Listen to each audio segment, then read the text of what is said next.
O să te duci pe acolo să vezi ce se întâmplă. Nu e un mătur, mă. După aceea te întorci la aia să vezi ce se întâmplă.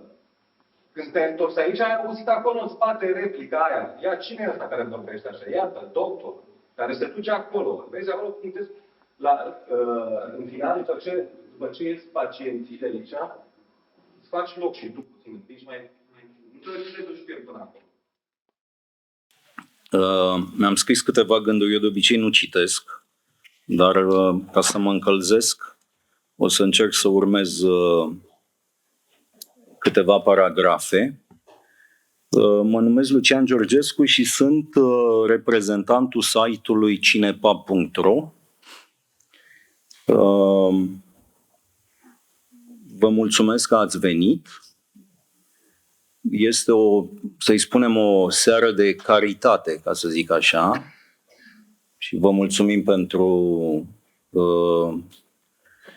atenția dumneavoastră, pentru că mai mult de jumătate din sală sunt oameni pe care nu-i cunoaștem direct. Sunt invitații noștri din rândul celor care vizitează site-ul Cinepub și și-au obținut prin muncă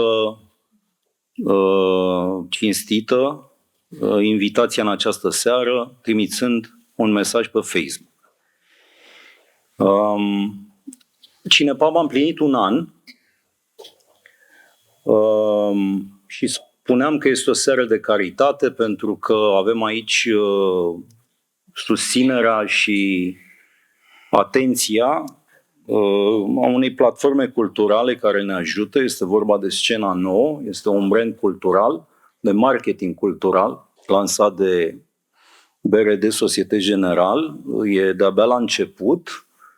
Dacă nu ați auzit foarte multe despre Scena Nouă, eu sper din suflet ca în curând să auziți mult mai multe și ca ceea ce își propun cei de la Scena Nouă să devină cu o adevărată realitate într-o țară în care marketingul cultural este o sintagmă prețioasă și, dă bine niște discuții. Eu sper ca ei să poată să facă ceea ce trebuie făcut și anume susținere și impuls, finanțare și, nu în ultimul rând, viziune pentru cultura tânără. În al doilea rând se află lângă mine, nu vreau să spun cuvinte mari acum, o să le spun poate mai încolo, cel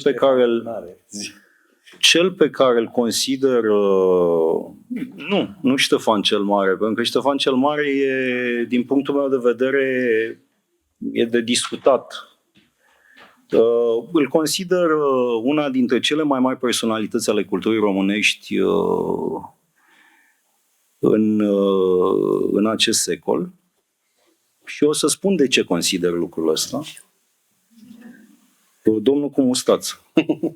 Se numește Cristi Puiu. Are un nume, nu-i ca Ștefan cel Mare. E mai de fotbal. Și îi mulțumesc lui Cristi. O să vorbesc un pic mai mult la început, ceea ce e un lucru destul de greu când te întâlnești cu Cristi Puiu, de aceea o să și profit de momentul ăsta până se încălzesc lucrurile pe care cred că o să vorbesc cu el foarte mult, sau sper și dumneavoastră de asemenea.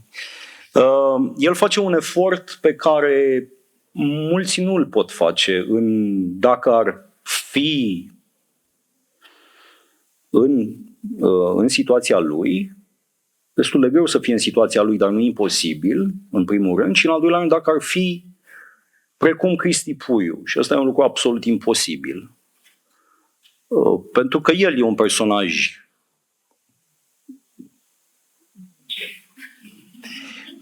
spuneam că face un efort pentru că Sierra Nevada, cel de-al 4-lea lungmetraj al lui Cristi Puiu, a fost selecționat în competiția oficială la Cannes. Știți lucrul ăsta, s-a anunțat. Lucrează, sau cel puțin așa am scris eu aici, lucrează la un trailer, la un Forspan. El mi-a spus că nu vrea să mai facă nimic și că o să-l facă alții. Eu așa am scris, lucrează la el, la un mixaj de sunet dificil, e desigur stresat, chinuit, contorsionat, nemulțumit. Dar probabil că sunt extrem de puțini, 1, 2, 3, cei care pot să vadă un Cristi Puiu seren. Și îi mulțumesc sincer lui Cristi Puiu că face efortul ăsta să fie în seara aceasta lângă noi. Că nu e chiar un efort. Mulțumesc. Am verificat dacă clădirea are bulină roșie, atât Cristi cât și eu suntem claustrofobi. Nu știu dacă ăsta e un motiv pentru el, dar pentru mine e unul dintre motivele pentru care nu mă duc la premieră de cinema în România și la Mall-ul din Băneasa în niciun caz. Să vă spun câteva lucruri doar despre pretextul întâlnirii. Nu este un titlu foarte inspirat și nu spun asta pentru că am recitit recent un interviu al lui Cristi care spunea că ies bube pe față atunci când vorbește despre curente, realism și așa mai departe, ci pentru că a trebuit să-l dau în fugă în momentul în care am decis, într-un interval de timp foarte scurt, că se va întâmpla această seară astăzi aici. Eu mi-am propus și sper să lucrul ăsta să fie pentru dumneavoastră convenabil, să vorbesc mai mult, să vorbim mai mult despre 15 ani decât și despre viață, decât despre ceea ce unii sau alții denumesc realism.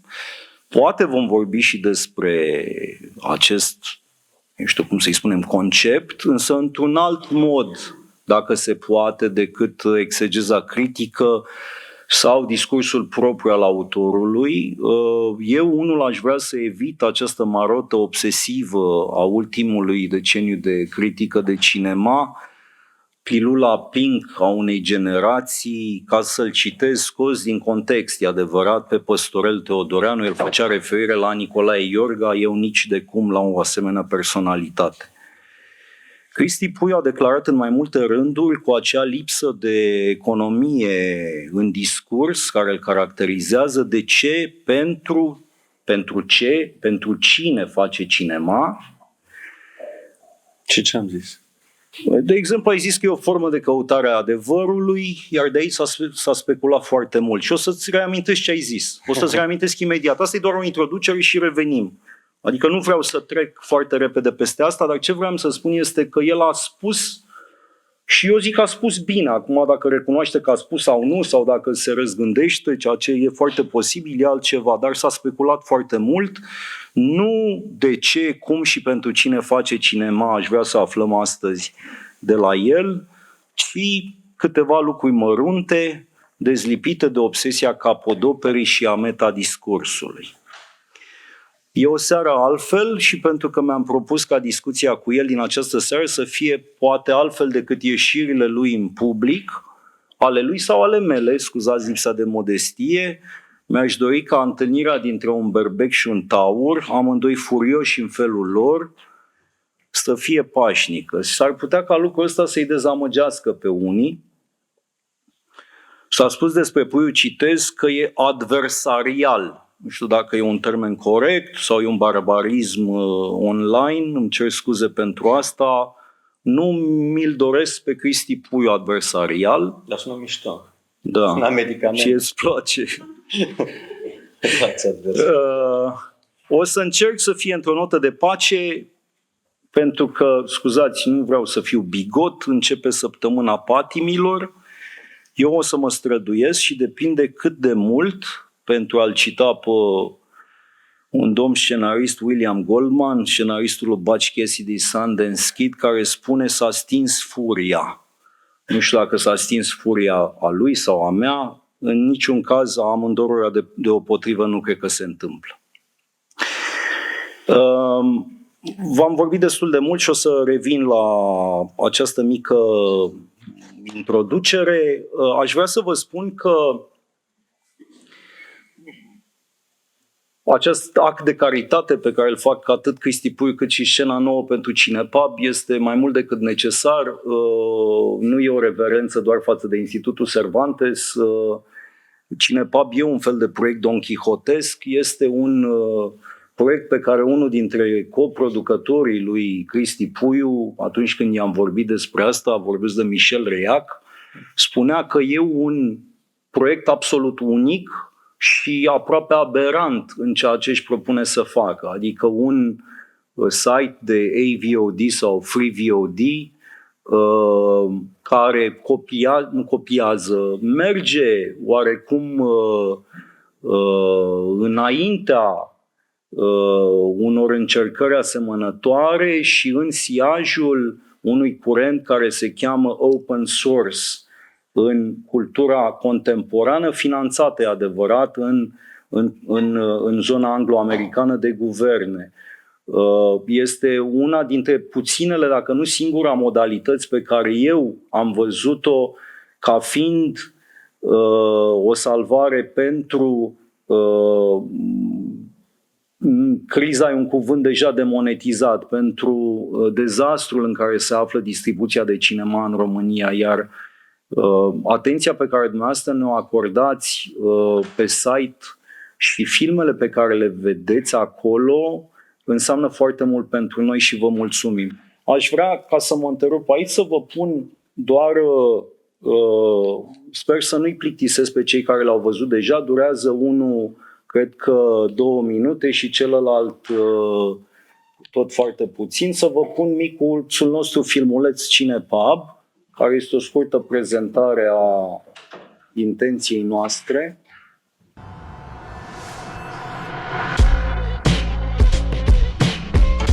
Cinepub este un proiect unic în România, dedicat celor care fac și celor care iubesc filmul românesc.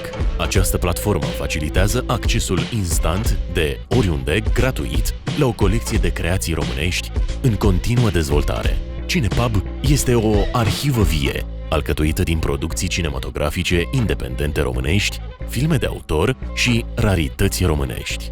Rolul de curator pe care ni l-am asumat e și unul de protector al cinemaului românesc, o parte esențială a patrimoniului nostru cultural.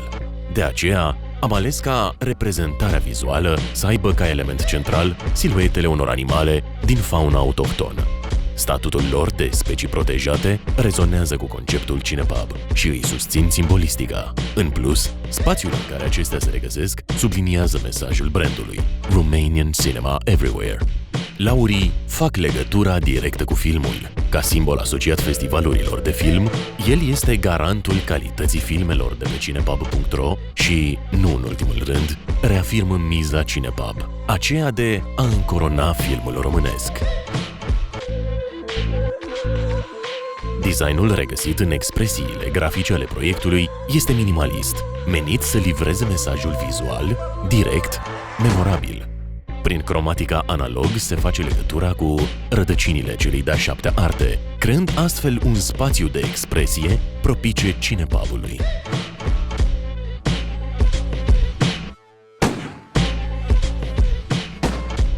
Acestea fiind spuse, vă dorim vizionare plăcută și vă așteptăm să intrați oricând și oriunde sunteți pe cinepub.ro pentru a vedea filme românești. Aș vrea să urmărim acum acel mic filmuleț care a însemnat pentru noi lansarea ICAR, o istorie alternativă a cinemaului românesc, și pentru că în acest montaj se regăsesc prin niște cadre recurente 3-4 cineaști importanți. E vorba de Pintilie, e vorba de Gulea, e vorba de Ciulei și, nu în ultimul rând, e vorba de Cristi Puiu, bineînțeles, dincolo de alții care au marcat istoria filmului românesc. Dați-ne și minutul ăsta și am terminat cu proiecția deocamdată.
Faptul că ne întâlnim astăzi aici în aprilie și la câteva săptămâni înainte de Cannes, pentru mine e un... La câteva săptămâni după ziua mea. La câteva săptămâni după ziua lui și cu câteva săptămâni înainte de ziua mea. E o mirare, dar nici de cum o coincidență. Aprilie e o lună interesantă pentru Cristi Puiu, cred eu. E luna berbecului căruia aparține în mod evident, din toate punctele de vedere. E luna în care primea vestea selecționării la Cannes a lui Lăzărescu în 2005 și în 2005, în aprilie, scriam un textuleț, primul meu text despre Cristi Puiu și, scuzați lipsa de modestie, dar așa s-a întâmplat, chiar primul text care s-a scris despre moartea domnului Lăzărescu la vremea respectivă și asta pentru că colaboram la o revistă lunară care se tipărea în străinătate și trebuia să văd filmele cu o lună înainte. Am obținut atunci un DVD, l-am văzut, pe la 12 noaptea l-am sunat pe Cristi Puiu, pe care nu-l cunoșteam foarte bine. Îi văzusem Marfa și banii mai mult din interes pentru un subiect pe care îl studiam, pentru road movie. Vreau să văd un prim road movie românesc la aproape 10 ani de la Asfalt Tango și la foarte mulți ani de la ultimele road movie-uri interesante ale lui Dan Eliuc. În același timp descoperisem că era interesat de un cineast pe care îl cita în titlul scurtmetrajului lui și pe care eu îl iubeam. E vorba de Jarmusch. Și am dat un telefon și am spus că i-am văzut filmul, că mi-a venit să-mi arunc DVD player-ul după 15 minute pe geam și că trebuie să recunosc într-un final că este un film pe care îl iubesc foarte mult. Acum, sunt foarte mulți cei care astăzi spun că le plac filmele lui Cristi Puiu și pe bună dreptate eu am încercat să înțeleg de ce îmi place mie Cristi Puiu. Pentru că e o uimire permanentă pentru mine de ce îmi plac filmele lui Cristi Puiu. Și pentru că după toate datele nu ar trebui să-mi placă filmele lui Cristi Puiu. Eu fiind un om de o altă factură, îmi place ficțiunea carnală, am fost educat de un profesor, de George Litera, care ne-a învățat să vedem tot felul de cinema, în multe feluri. Nu în ultimul rând, faptul că am insistat să-mi placă Cristi Puiu chiar și atunci când altora nu le-a mai plăcut, așa cum am insistat să-mi placă Jarmusch atunci când altora nu le mai place astăzi. Și am căutat câteva elemente care să mă facă să înțeleg. M-am uitat pe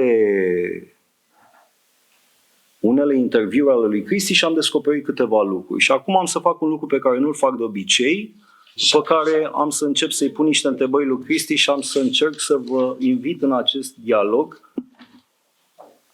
Ce nu faci de obicei? Nu pui întrebări? Nu citesc poezii în public.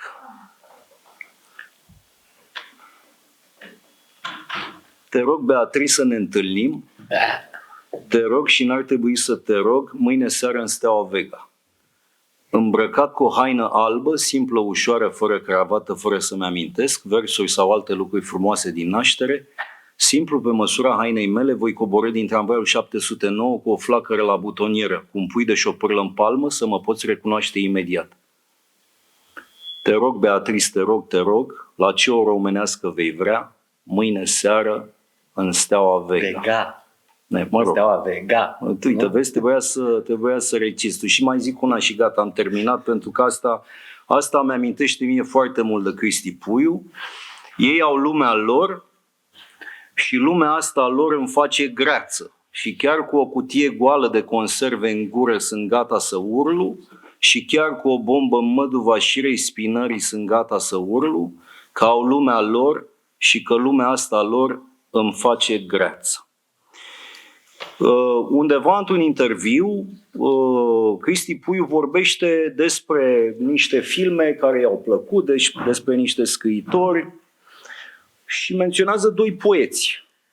Unul este Bacovia Și al doilea este cel din care am citit acum, și anume Virgil Mazilescu, din Va fi liniște, va fi seară. N-ai fi zis. N-ai fi zis. Îmi place Bacovia. N-ai fi zis.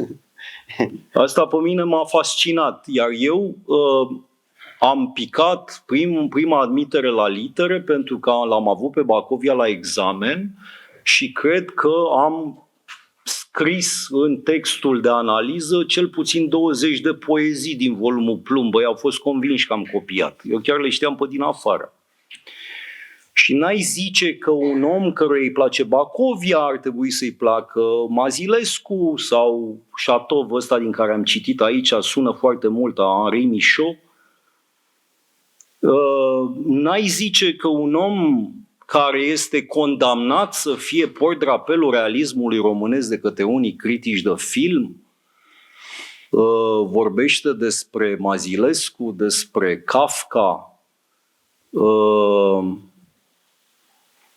De aici undeva aș vrea să pornim dialogul nostru, dar înainte de asta am să spun o întrebare, că acum să o fac și eu.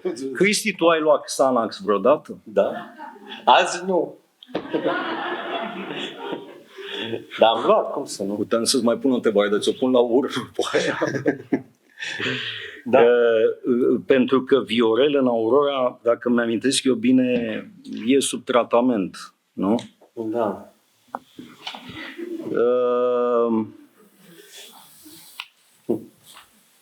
Dar de ce mă întreb de Xanax?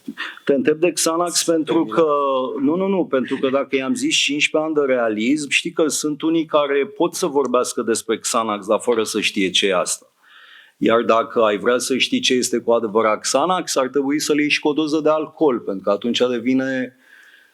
Adică mă gândeam dacă asta a făcut parte din studiul la Aurora, ca să zic așa. Nu, am luat Xanax că mi-a prescris, pentru că mi-a prescris doctorul și... În orice caz, bună seara. Ca să zic așa. Trebuie să vorbesc așa în ăsta, mai aproape? Nu știu, habar n-am dacă se aude, nu-mi dau seama. Dacă nu se aude, ne spuneți. Nu se aude? Trebuie să stau așa? Nu, da, dă-te mai aproape și... Da, mi-a prescris doctorul. Da, vorbeam de, căutam niște puncte de legătură, ca să zic așa. Da, și că avem niște puncte de legătură. Da. Am fost amândoi, Da. cum se cheamă asta? Simultan. Ipohondriaci. Numai că tu aveai boala Crohn și sindromul lui Gehrig, cred. Asta a fost, da. Eu aveam Lyme și orbeam. 2 ani, apoi m-a ținut 2 ani pe tine? Pe mine mă ține și acum, dar nu mă tratez. Asta era o întrebare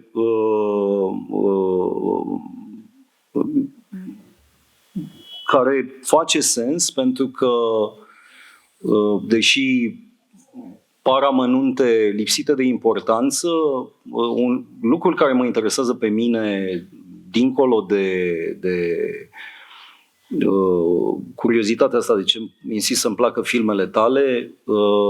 E ca o corvoadă. Plac, da, să nu-ți placă, mă, aruncă. Da. Ardele. Da. Vreau să știu un lucru care de fapt scapă din toate interviurile și din toate discuțiile cu tine. Nu știu dacă ți-a fost pusă întrebarea asta, eu nu am văzut-o nicăieri. Nu știu dacă există preocuparea asta la alții sau dacă ți se pare o întrebare interesantă. Și aici vorbim despre tema autorului. Pentru că în interviurile pe care tu le dai și în lucrurile pe care le spui despre felul în care faci tu cinema, de ce faci și cum faci și așa mai departe, este un lucru care îmi scapă și care uneori mi se pare contradictoriu. Sigur că putem să vorbim aici de oameni care ți-au analizat filmele, au scris cărți, plecând de la filmele tale și așa mai departe, dar eu, nu am găsit răspunsul, și anume care este tema fundamentală a autorului Cristi Puiu, pentru că, adică eu am găsit răspunsul, dar mă refer la interviurile tale, nu știu dacă răspunsul meu e și răspunsul tău. Atunci când vorbeai despre 6 povestiri la marginea Bucureștiului, spuneai undeva că tema centrală ar fi dragostea. Nu mă prosteam. Bănuiam. Deci retragem asta, da? Ai putea să te prostești în seara asta și să-mi înlocuiești dragostea cu altceva? Nu mă prosteam, dar ești tânăr, ai impresia că tot ce zboară se mănâncă, ți arăți mușchii. Adică era o declarație de presă. Nu, absolut deloc, nu fac din asta. Nu fac declarații de presă, din păcate. Păi dacă presa ar fi mai atentă, nu știam la ce te referi. e vârsta, hormonul. Dacă presa ar fi mai atentă și ar prelua mai cu atenție ceea ce oamenii spun, ne-am îmbogățit extraordinar de mult. Numai că fiecare are tendința de a modifica, de a interveni, de a interpreta înainte de a livra. Asculți ce zice ăla și pui apoi pe hârtie cu maximă precizie. E mare lucru, mare lucru. Suntem într-o țară în care oamenii se grăbesc să interpreteze. Absolut orice gest este de interpretat și nu au toate instrumentele, din păcate. Ar fi bine să le aibă. Știi, omul când vorbește nu doar cu vorbele, vorbește cu tonul care face muzica, nu? Cu corpul, cu gestul, cu privirea. Sunt foarte multe elemente angajate în... Atunci când am spus despre dragoste, era dragostea mai degrabă ca țintă, ca bullseye, știi? Tragi acolo să nimerești chestia aia despre care nu știi foarte bine ce ești, cu ce se mănâncă.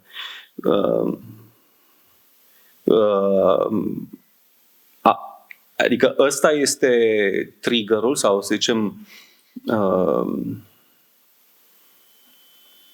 intenția și ce a ieșit, cel puțin până acum, din astea 6 povești de la marginea Bucureștiului, sunt astea 3 filme despre moarte. Dar ceea ce m-a mânat pe mine în luptă, ca să zic așa, a fost dragostea. Adică ce înseamnă chestia asta, despre care toată lumea vorbește. Și toți au impresia așa că știu ceva despre asta. Și atunci eu am ajuns în altă parte, pe mine am ajuns în altă parte. Și, în fine, putem discuta la nesfârșit. Păi nu, pe mine mă bucură ce spui, pentru că nu vreau să mă dau deștept, dar chiar mă simțeam prost când citeam chestia asta, că dragostea e tema celor 6 povestiri la marginea București. Dar nu tema, dar interesul. Mă simțeam incapabil, incompetent, stupid, pentru că, sigur, putem să vorbim despre dragostea ca sentiment valorizat în prezența morții altfel decât orice alt lucru, care e un lucru prezent în filmele tale, dar moartea este temă esențială a cinematografului tău.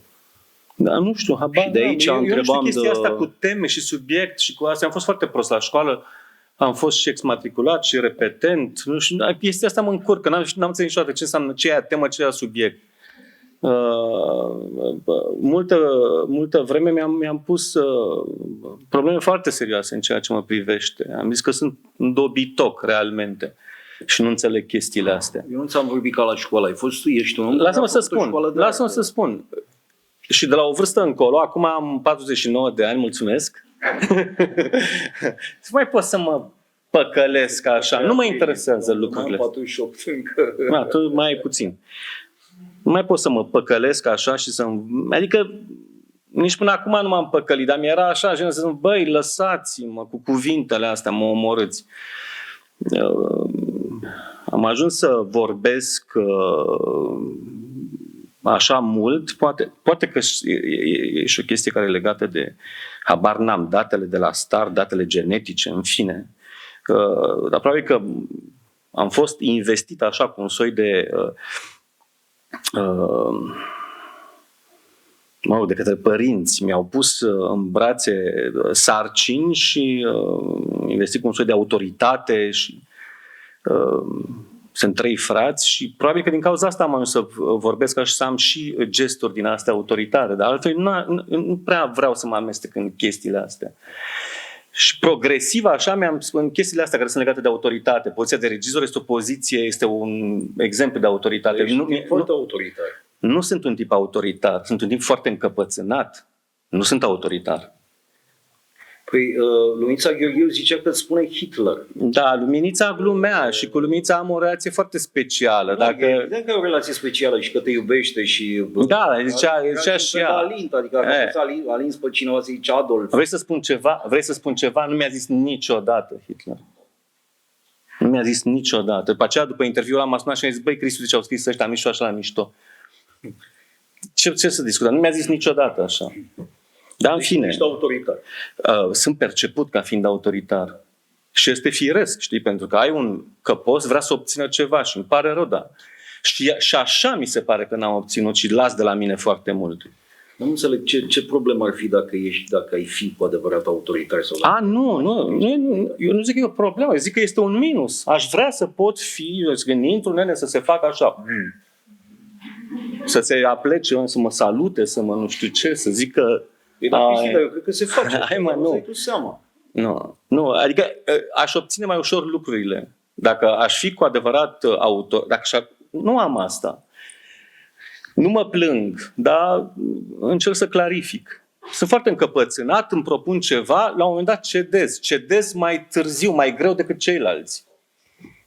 Și pentru asta mă felicit. Dar altfel nu. Și apoi, asta vreau ca să închei povestea asta. Sunt mai degrabă intuitiv, nu mă ajută suficient de mult vorbele, răbdarea, altfel m-aș pune pe scris, doar pentru a clarifica. Am foarte multe lucruri de clarificat, nu eu cu mine, dar cred că sunt foarte multe goluri, foarte multe bâlbe în discursul despre film de la noi, dar n-am timp de asta. Și atunci, dacă tu mă întrebi de subiect și de temă și de asta, mă încurci. Pentru că n-am vrut să te încurc. Nu, care poate dragostea, nu știu ce. Pare un cuvânt mare și pare o întrebare așa. Uite, hai să-ți dau un exemplu. L-am citat pe domnul ăsta, pe William Goldman.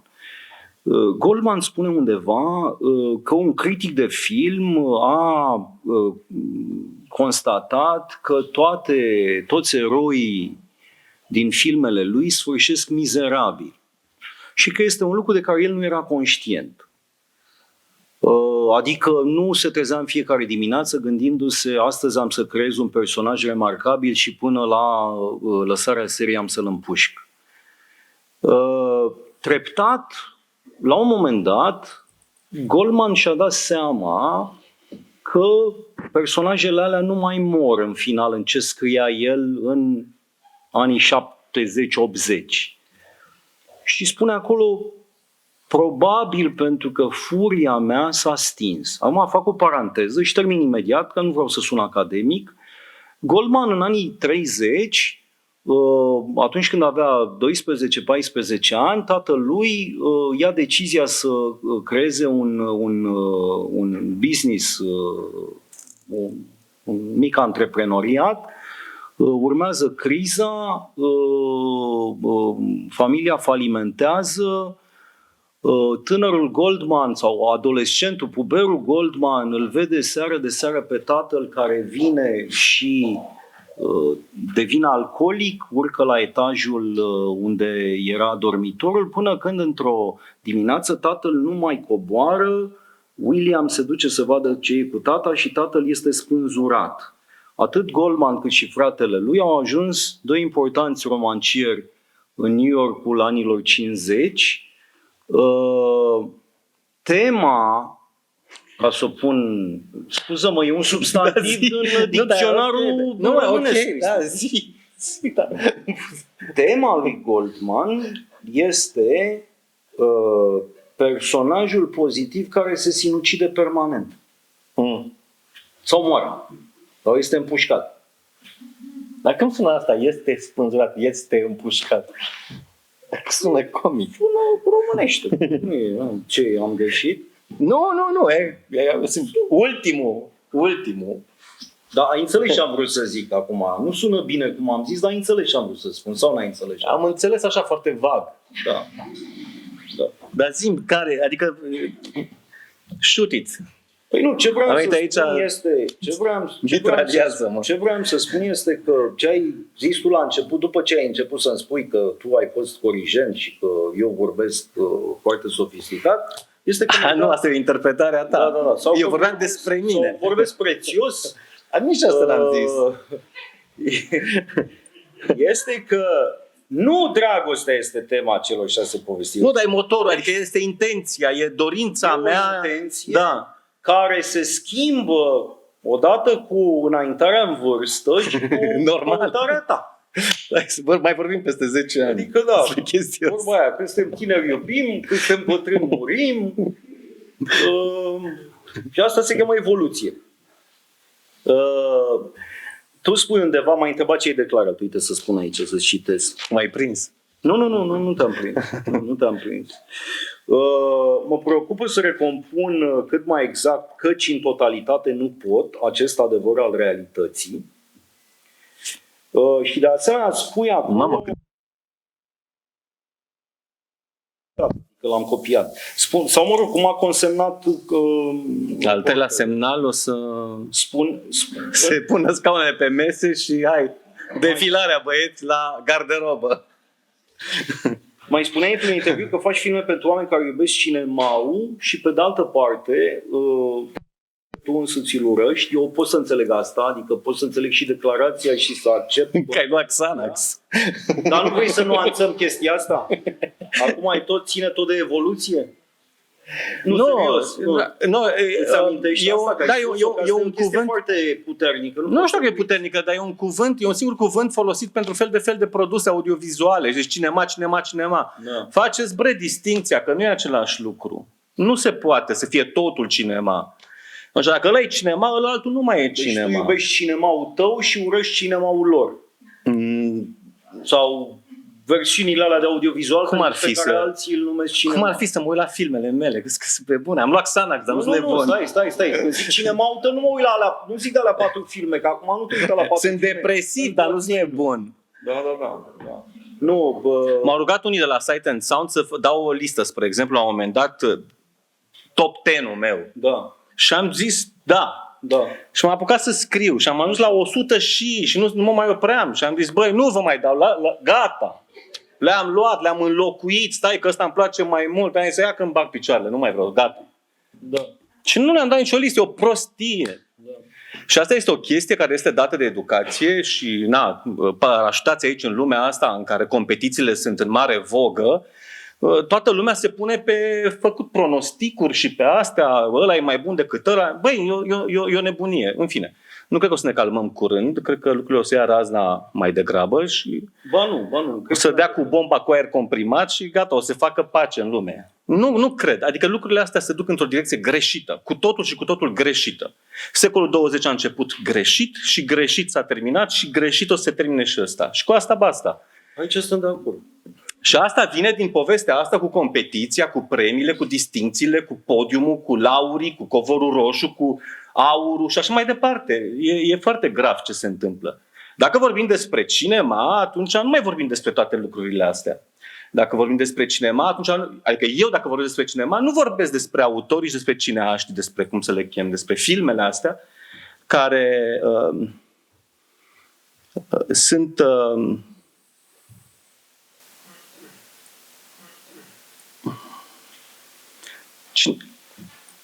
Ăsta e un teritoriu foarte... e ideal pentru minciună. Înțelegi? Și e foarte ușor să minți, e foarte ușor să-i păcălești pe fraierii care sunt în sala de cinema. Și foarte mulți fac asta. Pentru mine ăla nu e cinema și nu mă interesează. Mă interesează foarte tare ce înseamnă adevărul ăsta care ar putea fi, sau în fine, mă întreb, oare ar putea fi el prins, captat cumva, așa cum face pescarul. Da, am dat exemplul ăsta cu pescuitul, spre exemplu, într-un interviu, pentru că mi s-a părut cel mai potrivit, nu pentru că eu sunt pescar. Eu nu sunt pescar, în primul rând că sunt foarte leneș și nu înțeleg prea mare lucru din chestia asta. Uiți în ochiul ăla de apă, să așa se miște pluta. Dar nu sunt critic, mi se pare că e foarte tare, nene. Te duci acolo pe baltă, arunci și stai, ești în pace, în armonie cu cosmos. Eu nu pot să, n-am asta.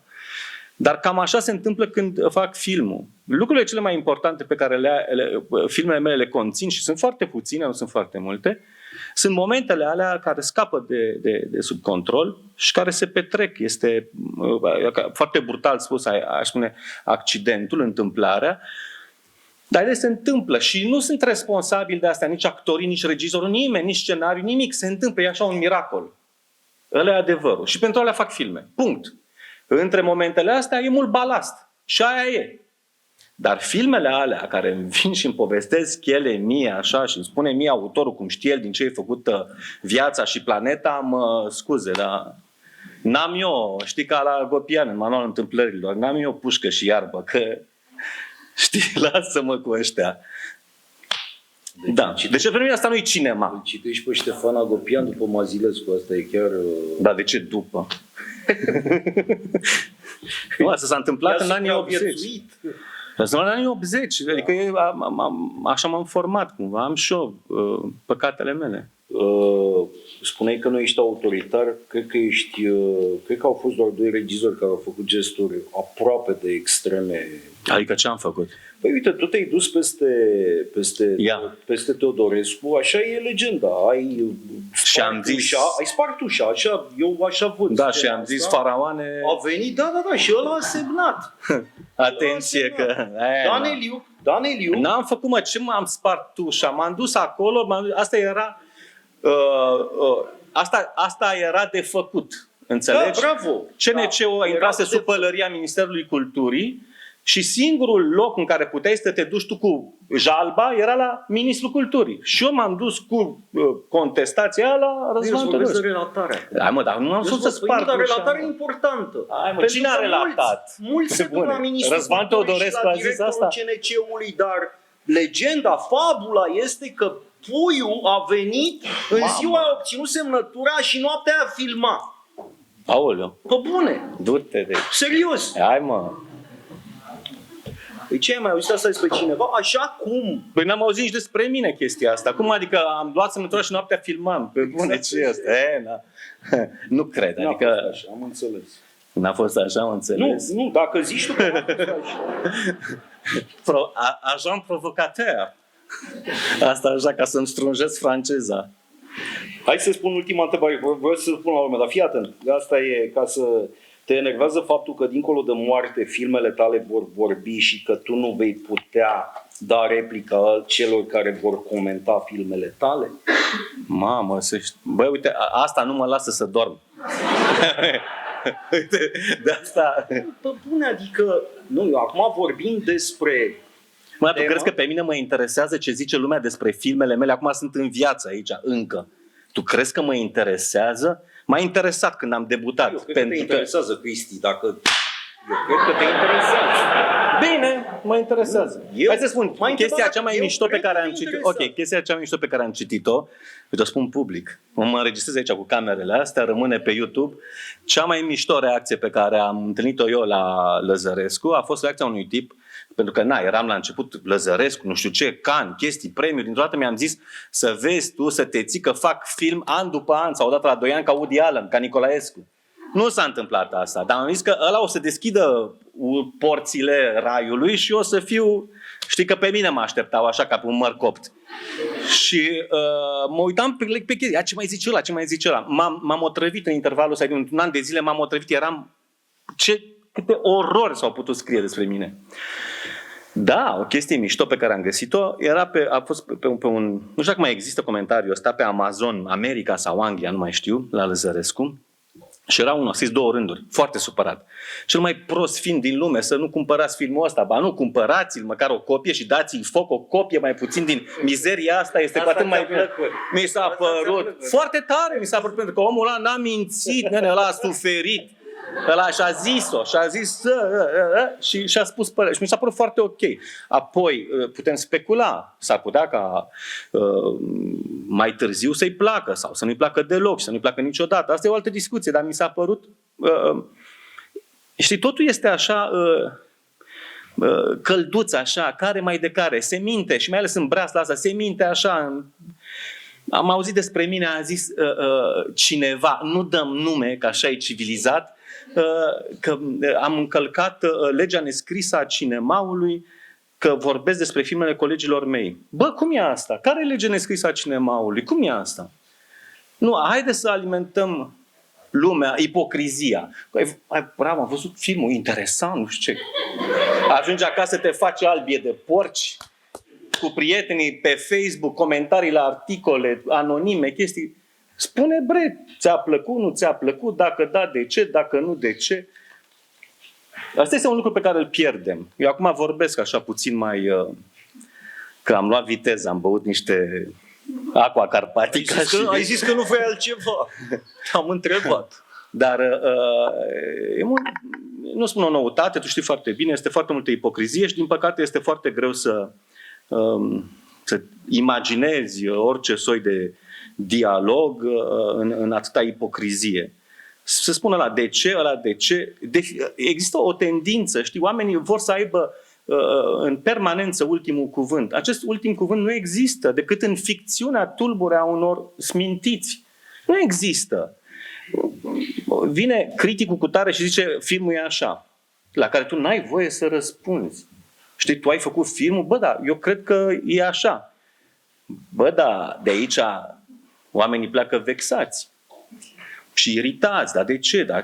Și așa mai departe, și așa mai departe. Colegii de breaslă. Bă, eu cred că e așa, cred că e așa, cred că acolo nu funcționează. Și de cele mai multe ori discuțiile sunt tehnice. Și oamenii se urzică foarte ușor. Și cred că este o expresie a provincialismului nostru. Acum, afirmațiile astea, știi, verdictele astea fără acoperire, fără argument, să iarăși o altă problemă și iarăși o boală.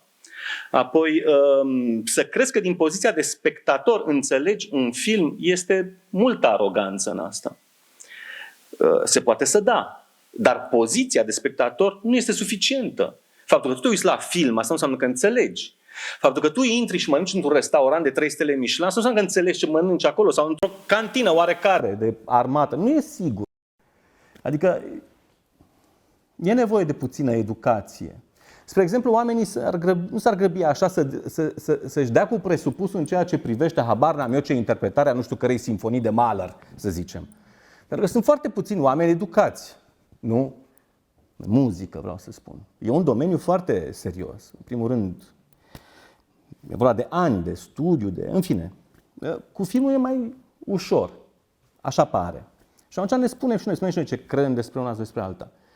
Adică că fizica nu este așa în vogă, nu știu ce s-ar întâmpla, cum ajunge românul să-și dea cu părerea despre fizică, dar în orice caz științele exacte sunt privite cu mult respect. Cinemaul este o artă populară, nu-i așa?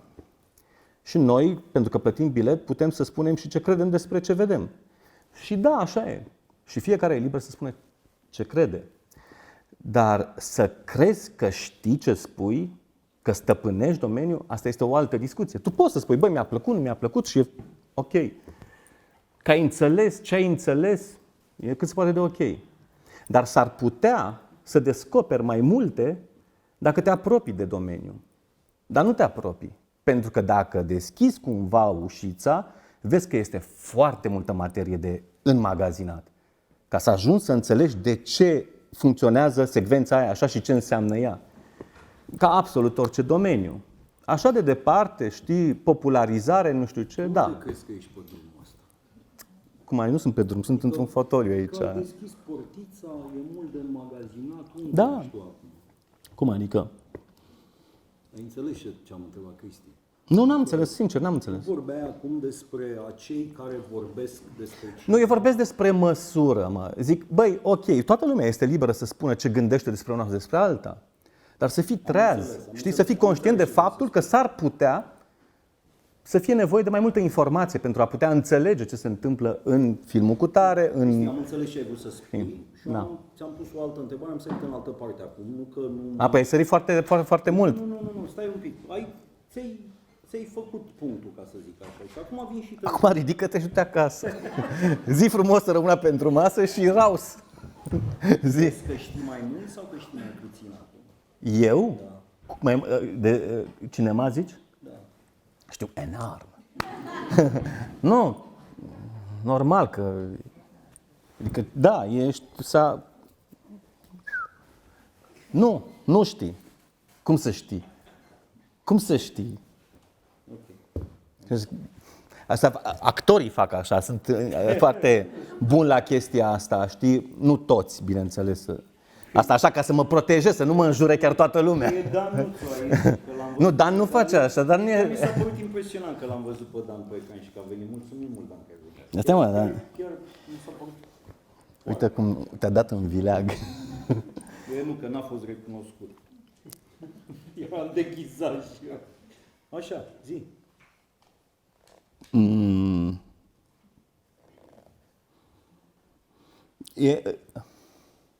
Zic de actor, dar o zic cu drag, așa. Că mi se pare că este infantilă atitudinea.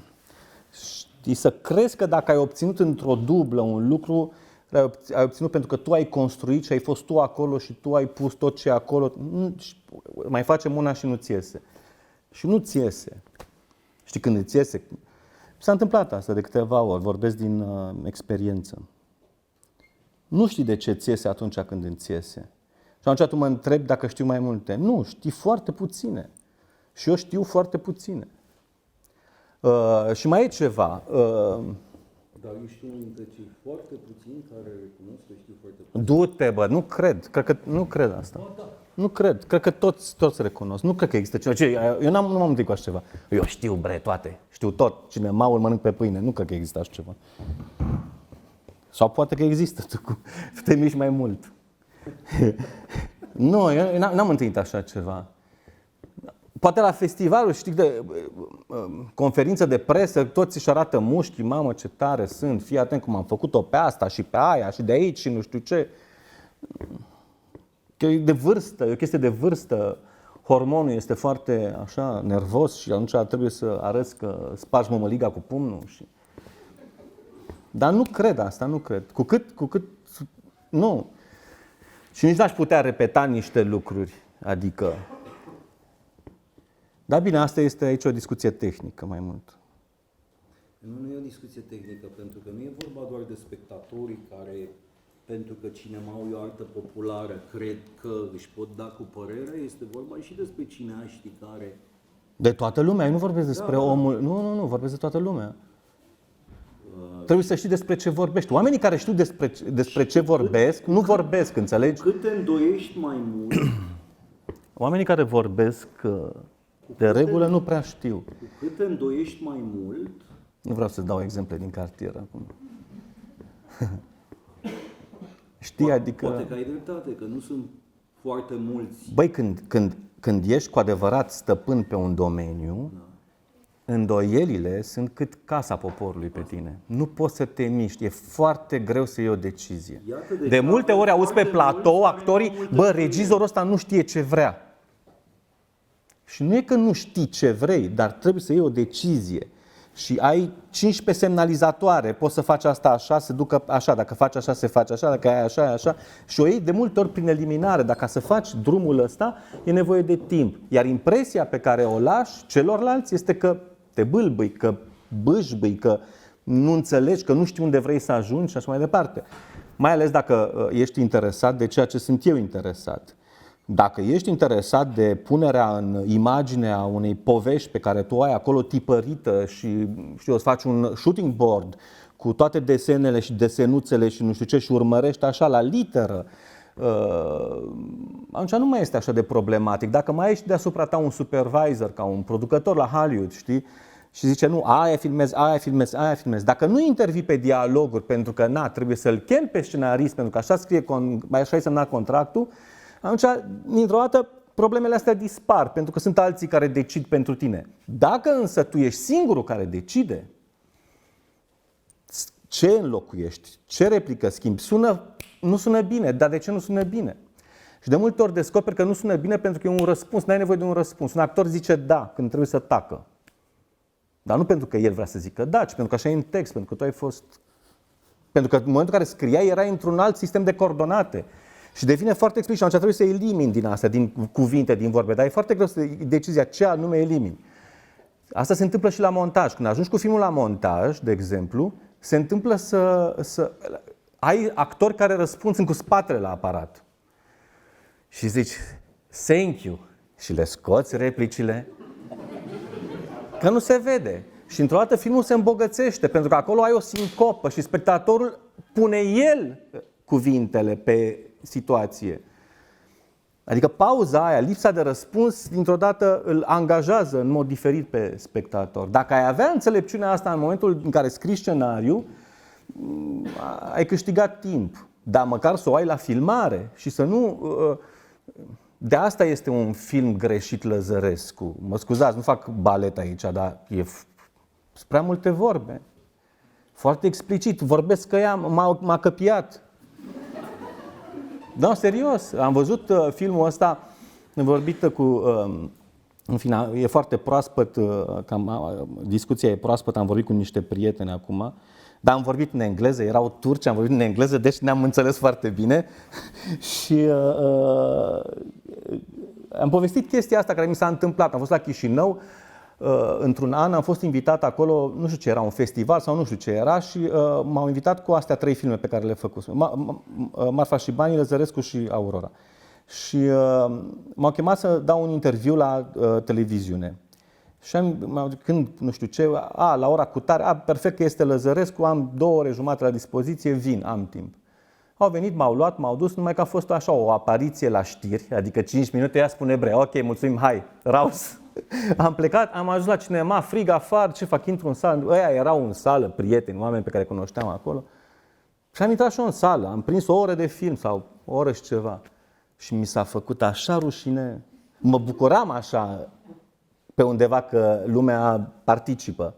Știi, că nu sunt chiar, adică chiar nu o să-mi iau niște capace la final, dar suna foarte prost, foarte multe vorbe. Vorbeau ăia, băi, nu e așa. Nu e așa. Și nu pentru că în spitale nu e așa, nu pentru că oamenii nu vorbesc, dar nu așa se întâmplă. Și dintr-o dată am avut așa... Singurul lucru pe care mi l-am putut spune, am zis, băi, măcar am fost onest, este un film făcut de un pacient. Fost pacient, viitor pacient. Adică e lumea văzută, știi, de pe stradă, știi, prin geam, vezi prin geam și prin perdea. Știi? Cristi, ca să citezi un prieten, atât ai putut. Am pierdut doi spectatori și vreau să te întrerup o secundă, pentru că am constatat că când au venit unii invitați, ei credeau că o să le dăm filmul Sierra Nevada și ideea a venit să... I-am dezamăgit. Scuze, dar nu e vina mea. Aș vrea să vă rog să vorbiți cu Cristi Puiu. Mamă. Uite, fii atenție. Bună seara. Întorcându-ne puțin la modalitatea noastră de a lua decizii în procesul de facere a unui film, de la scenariu, producție, și producție. Vreau să vă întreb dacă există prin preajma dumneavoastră oameni care își dau părerea, dacă aveți încredere în părerile lor și, mai departe, cum luați deciziile, în sensul că mă gândesc că părerile ar putea fi contradictorii cu lucrurile la care vă gândiți dumneavoastră, cum luați deciziile vis-a-vis de ceea ce rămâne efectiv în film? Și acum să răspund, da, nu vorbesc cu nimeni, nu ascult pe nimeni, nu întreb pe nimeni și dacă deschide cineva gura, îi tai salariul. Nu, vorbesc cu toată lumea. Vorbesc cu toată lumea și întreb pe toată lumea. Iar când am făcut Aurora, țin minte că am lucrat în echipă, erau și pe fel de poziții, oameni care lucraseră în producții americane și nu îndrăzneau să-și dea cu părerea. Și trebuie să insist de foarte multe ori. Zi, bă! Păi nu, că nu sunt obișnuită să lucrez așa. Băi, zi, mă, ce e asta? Zi ceva, uite aici, am uitat la video asist, mai punem o dată. Zi, cum ți se pare? Ce e aici? Cum e? Ce nu-ți place? Ce-ți place? Încet, încet oamenii s-au relaxat și au început să vorbească și să spună ce cred. Sunt și alte situații care sunt deranjante. Spre exemplu, tot la Aurora se întâmpla unde punem aparatul. Vedeți, poziția camerei, asta e un lucru foarte complicat. Stăteam și ne spărgeam creierul cu Sergovi și ziceam aici. Aici, tac, tac, acțiunea e asta, nu, aici. Nu, aici. De fapt, grosomod, aparatul trebuia să fie pus în hol, dar era o chestiune de centimetri. Acolo, traiectorie, în fine, nu intră în detalii. Și stătea acolo șarferul, un om foarte de treabă și foarte mare profesionist, și se uită și vine și zice: mă, copii, aparatul trebuie să stea aici. La chestii din astea mi-e instantaneu bube. Adică fără nicio legătură cu nimic. Era doar un raport de putere. E simplu. Și asta se întâmplă pe platou. Și vezi pe cine îi interesează cu adevărat, din ăia care își dau cu părerea, cât sunt cu adevărat interesați de întrebarea pe care ai pus-o și câți o fac pentru că sunt interesați de putere. Și nu este așa: bă, stai puțin că l-ai pe opoziție, nu contează, este un electrician, nu interesează puterea. Ba da. Ba da.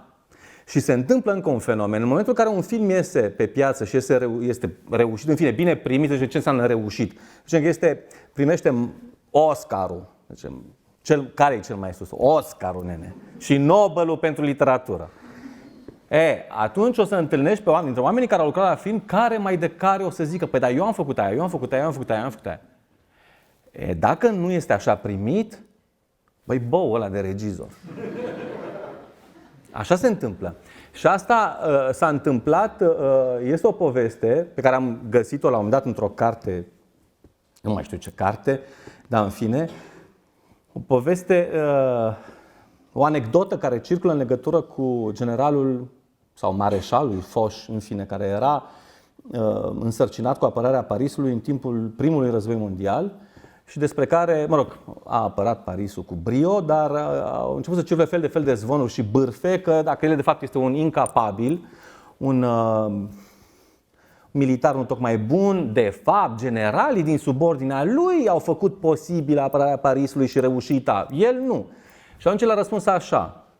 Zice: nu știu cine a apărat Parisul, dar dacă îl pierdeam, eu îl pierdeam. Și așa se întâmplă și cu poziția regizorului. Eu vorbesc cu toată lumea pentru că nu știi de unde vine. În realitate este foarte complicat să iei decizii când ești prins în fluxul evenimentelor de fapt. E așa, un mănânc de evenimente care te asaltează, pentru că atunci când tu pui în scenă, îți vin tot felul de mesaje. Băi, vezi că nu mai e peliculă, de exemplu. Acum am filmat pe digital. Băi, vezi că trebuie să plece actorul la ora cutare, vezi că trebuie să nu știu ce, vezi că n-a venit masa, vezi că nu e... În fine, tot felul de probleme pe care trebuie să le gestionezi în același timp. Și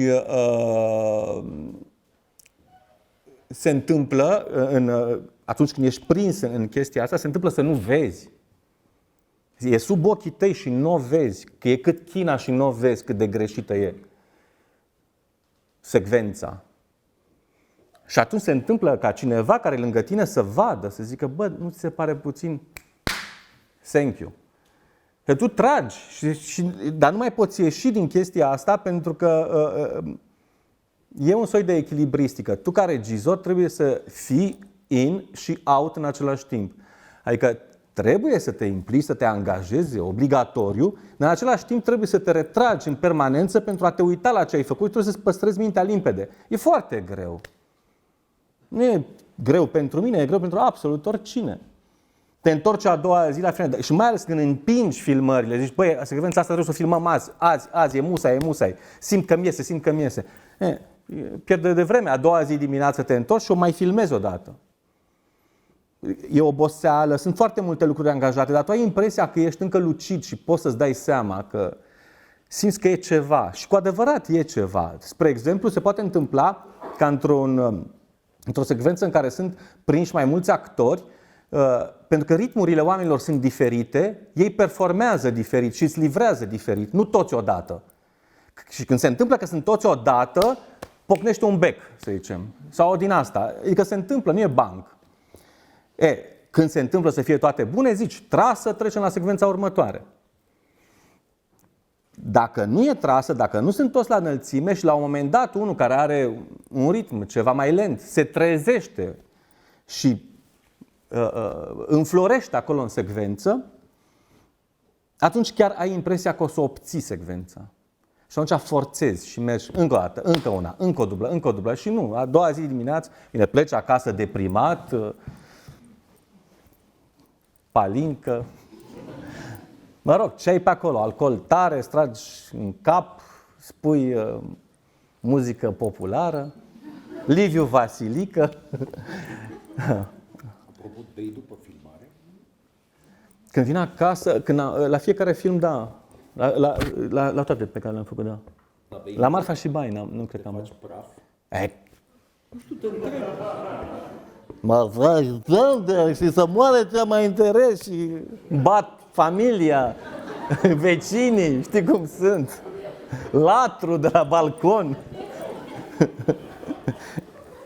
Nu, dar beau așa, știi că este chestia aia, habar n-am. Se adună lucrurile în cap mai, se așează mai bine, nu știu. Că m-a amuzat ce ai zis înainte, mai devreme ai spus o chestie, nu știu cum ai zis, nu sunt nebun, dar depresiv, parcă ai zis, sau... Și mi-am amintit de ce zicea Otrilo când ieșea pe balcon și izbiera, nu sunt nebun, sunt alcoolic, știi? Adică Da? încearcă să se scuze în alt fel. Mai avem o întrebare? Nu. Sau Ne-am lămurit. nu e nici conferință, nu e nici... e o întâlnire, adică... Știi, mă gândeam acum, una din domnișoarele care au ieșit e o studentă de la un ATC anul 3, care o să dea licența peste o lună și jumătate. Să vezi ce mi-ți-o altoiesc. Nu, că de obicei eu, știi ce fac? Eu mă îmbolnăvesc, când iau certificat medical, nu mă duc la chestiile astea, pentru că nu...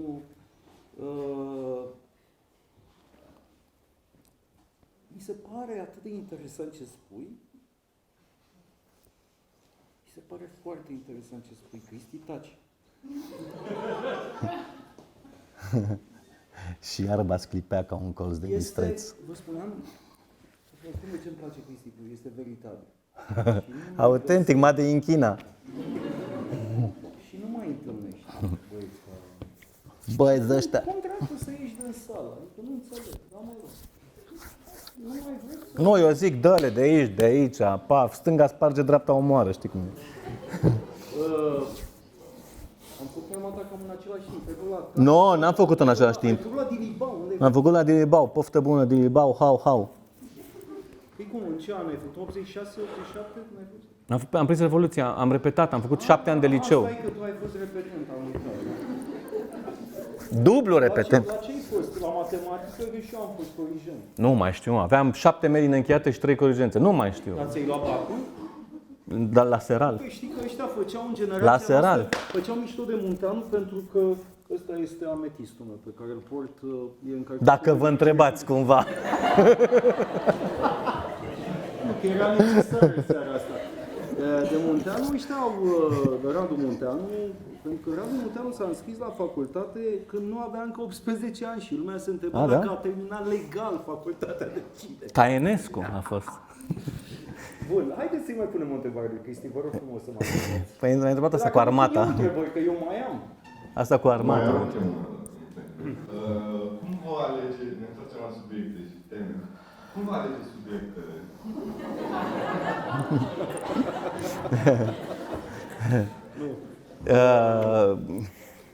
Am văzut, avea Almodovar într-un film, nu știu care, un regizor care și-a alegea subiectele din ziare de scandal. Nu insinuez nimic, dar eram curios cum decideți că povestea respectivă merită spusă. Asta era și la Truffaut, Noaptea Americană, povestea cu ziarul. Uite, ia ziarul și a citit câteva articole. Poți să faci un film din absolut orice. Habar n-am. Vine așa, se întâmplă din una din alta să-ți vină... Nu vreau să vă cenzurez, dar... Dar nu e ca o chestie, nu e ca și cum mi-aș zice, uite, acum am găsit un subiect sau citesc, am uite, asta e un subiect, dar chiar nu mă interesează, nu stau cu gândul la film. Nu am nicio treabă. Dacă aș face chestia asta, aș scoate pe bandă, cel puțin sinopsisuri, aș da la lume. Dar asta cred că ar face absolut orice regizor. Nu ești doar talentat, ești și modest. Adică... Nu sunt realist. Bravo. Nu, dar chiar așa e. Și cuvântul ăsta că am uitat că trebuia să-l folosesc. Nu, dar chiar așa e. Și absolut oricine ar putea face lucrul ăsta, sincer, adică nu fără bancuri. Adică sinopsis, povestea pe scurt, din asta o dezvolți și faci un scenariu și așa mai departe. Adică e plin. Nu asta e povestea. Trebuie să aibă legătură cu tine. Acum, câte au legătură cu mine și cât sunt eu de treaz ca să le văd, dar nu stau cu gândul la film. Acum, spre exemplu, o chestie pe care mi-am dorit să o fac de mult e să mă întorc, cel puțin pentru o vreme, la pictură și îmi lipsește foarte tare. Intri într-un alt mod de funcționare. Și în momentul în care am zis, băi, fac chestia asta și am închiriat un spațiu să fac atelier, să lucrez, am vrut să fac acasă, să lucrez direct acasă. Dar m-am gândit, băi, terebentină, zoie, chestii, mamă, năclăială, o să fac aici și așa, doar cu zoie, cu culori de apă și e casa făcută pilaf. Zoia are 6 ani și e foarte activă, pictură și asta, nu știu ce. Și sunt în totul alt mood și chiar o să treacă pe lângă mine foarte multe subiecte de film. Dar până acum n-am făcut chestia asta și tot au trecut pe lângă mine. Chiar trebuie să... E mai important să-mi doresc să fac, să fie o chestie pe care să fie, băi, nu pot dacă nu fac chestia asta. Trebuie să fac, să spun povestea asta. Și dacă apare această nevoie, atunci... Și lucrurile apar pornesc nici nu știu de unde. De la cratiță. Dacă gătesc nu știu ce, se poate să-mi vină o idee. Asta era o întrebare de-a mea acum, știi? Că cu cratița? Duminică, în loc să mă pregătesc pentru chestia asta, am apucat să gătesc, că eu așa fac. Ce ai gătit? Nu știu că am făcut un ghiveci. Ghiveș. Ghiveci, nucșoară cu scorțișoară, cu tu ce gătești? Fel de prostii. Pentru că am văzut că ai tot felul de referințe culinare în multe chestii. Îmi place foarte mult să gătesc, da. Și să mănânci. Îmi place să mănânc, se vede și pe mine. Îmi place să mănânc, îmi place să beau. Ultima oară când m-am văzut cu Cristi, nu pun aici întâlnirea, n-a fost o întâlnire, că eram fiecare într-un clopot de sticlă atunci când am avut șansa să văd ultimul lui film, Sierra Nevada. Dar întâlnirea noastră reală dinainte a fost la TIF, când ne-am întâlnit la 9 dimineața, ne-am dat întâlnirea la micul dejun, voiam să vorbesc despre Cinepub, despre filmele lui pe Cinepub și am plecat la 8:30 seara. Da, Dar voiai să zici ceva de mâncare, voiai să zici.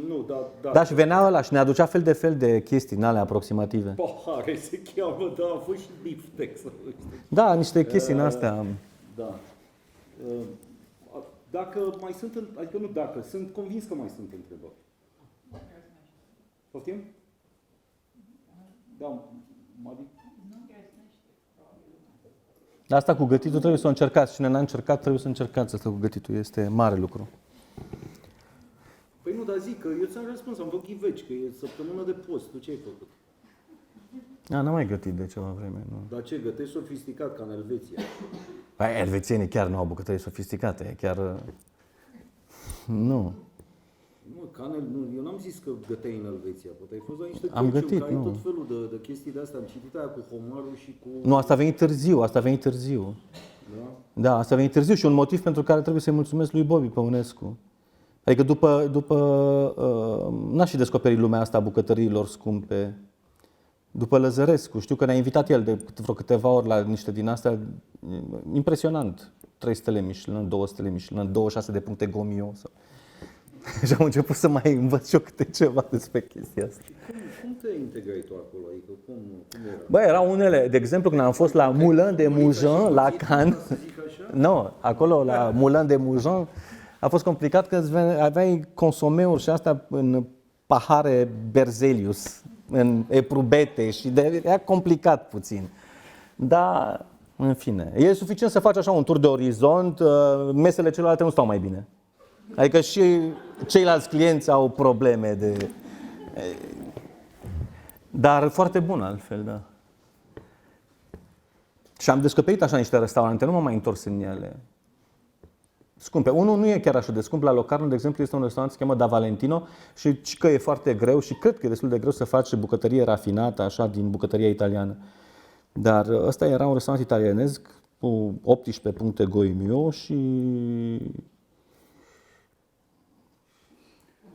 Eu te-am întrebat de mâncare și tu vorbiști tot de festivaluri. Vezi că... Gomio este o revistă de bucătărie. Goemio, puncte Gomio sunt... Habar n-am, cred că 26 sau ceva. Iar stele Michelin sunt 3. Dar nu le-aș fi descoperit.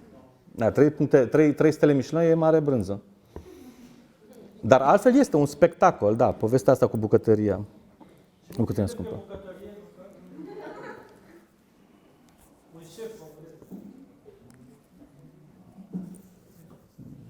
De ce nu? Nu m-am gândit niciodată, dar... La experiența aia cu restaurantul Mandragora, cum a fost? A fost extraordinar, adică m-am întâlnit cu un om care vorbea aceeași limbă cu mine. Paul, șeful, era neamț, este neamț, acum are un restaurant la Hamburg.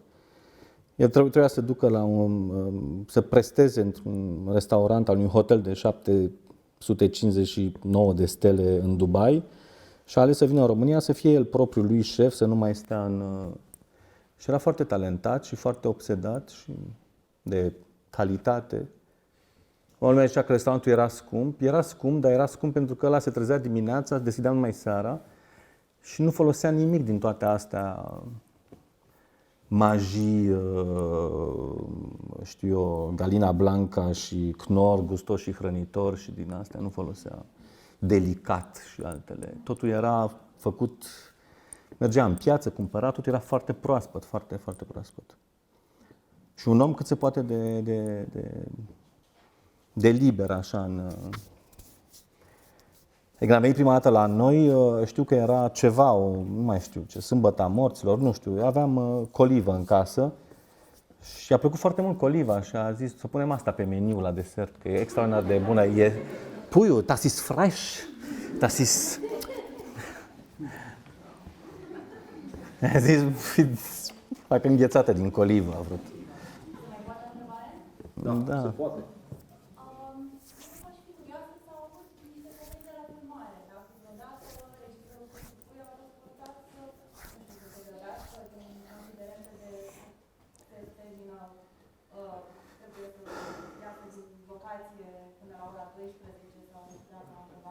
Da, au fost situații din astea.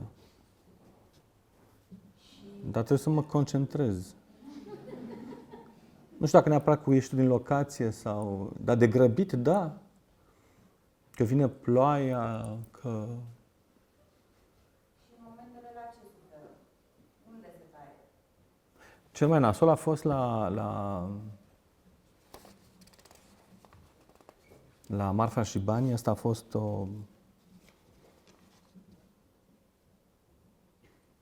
fost o nenorocire, experiența de la Marfa și Banii. A fost odios.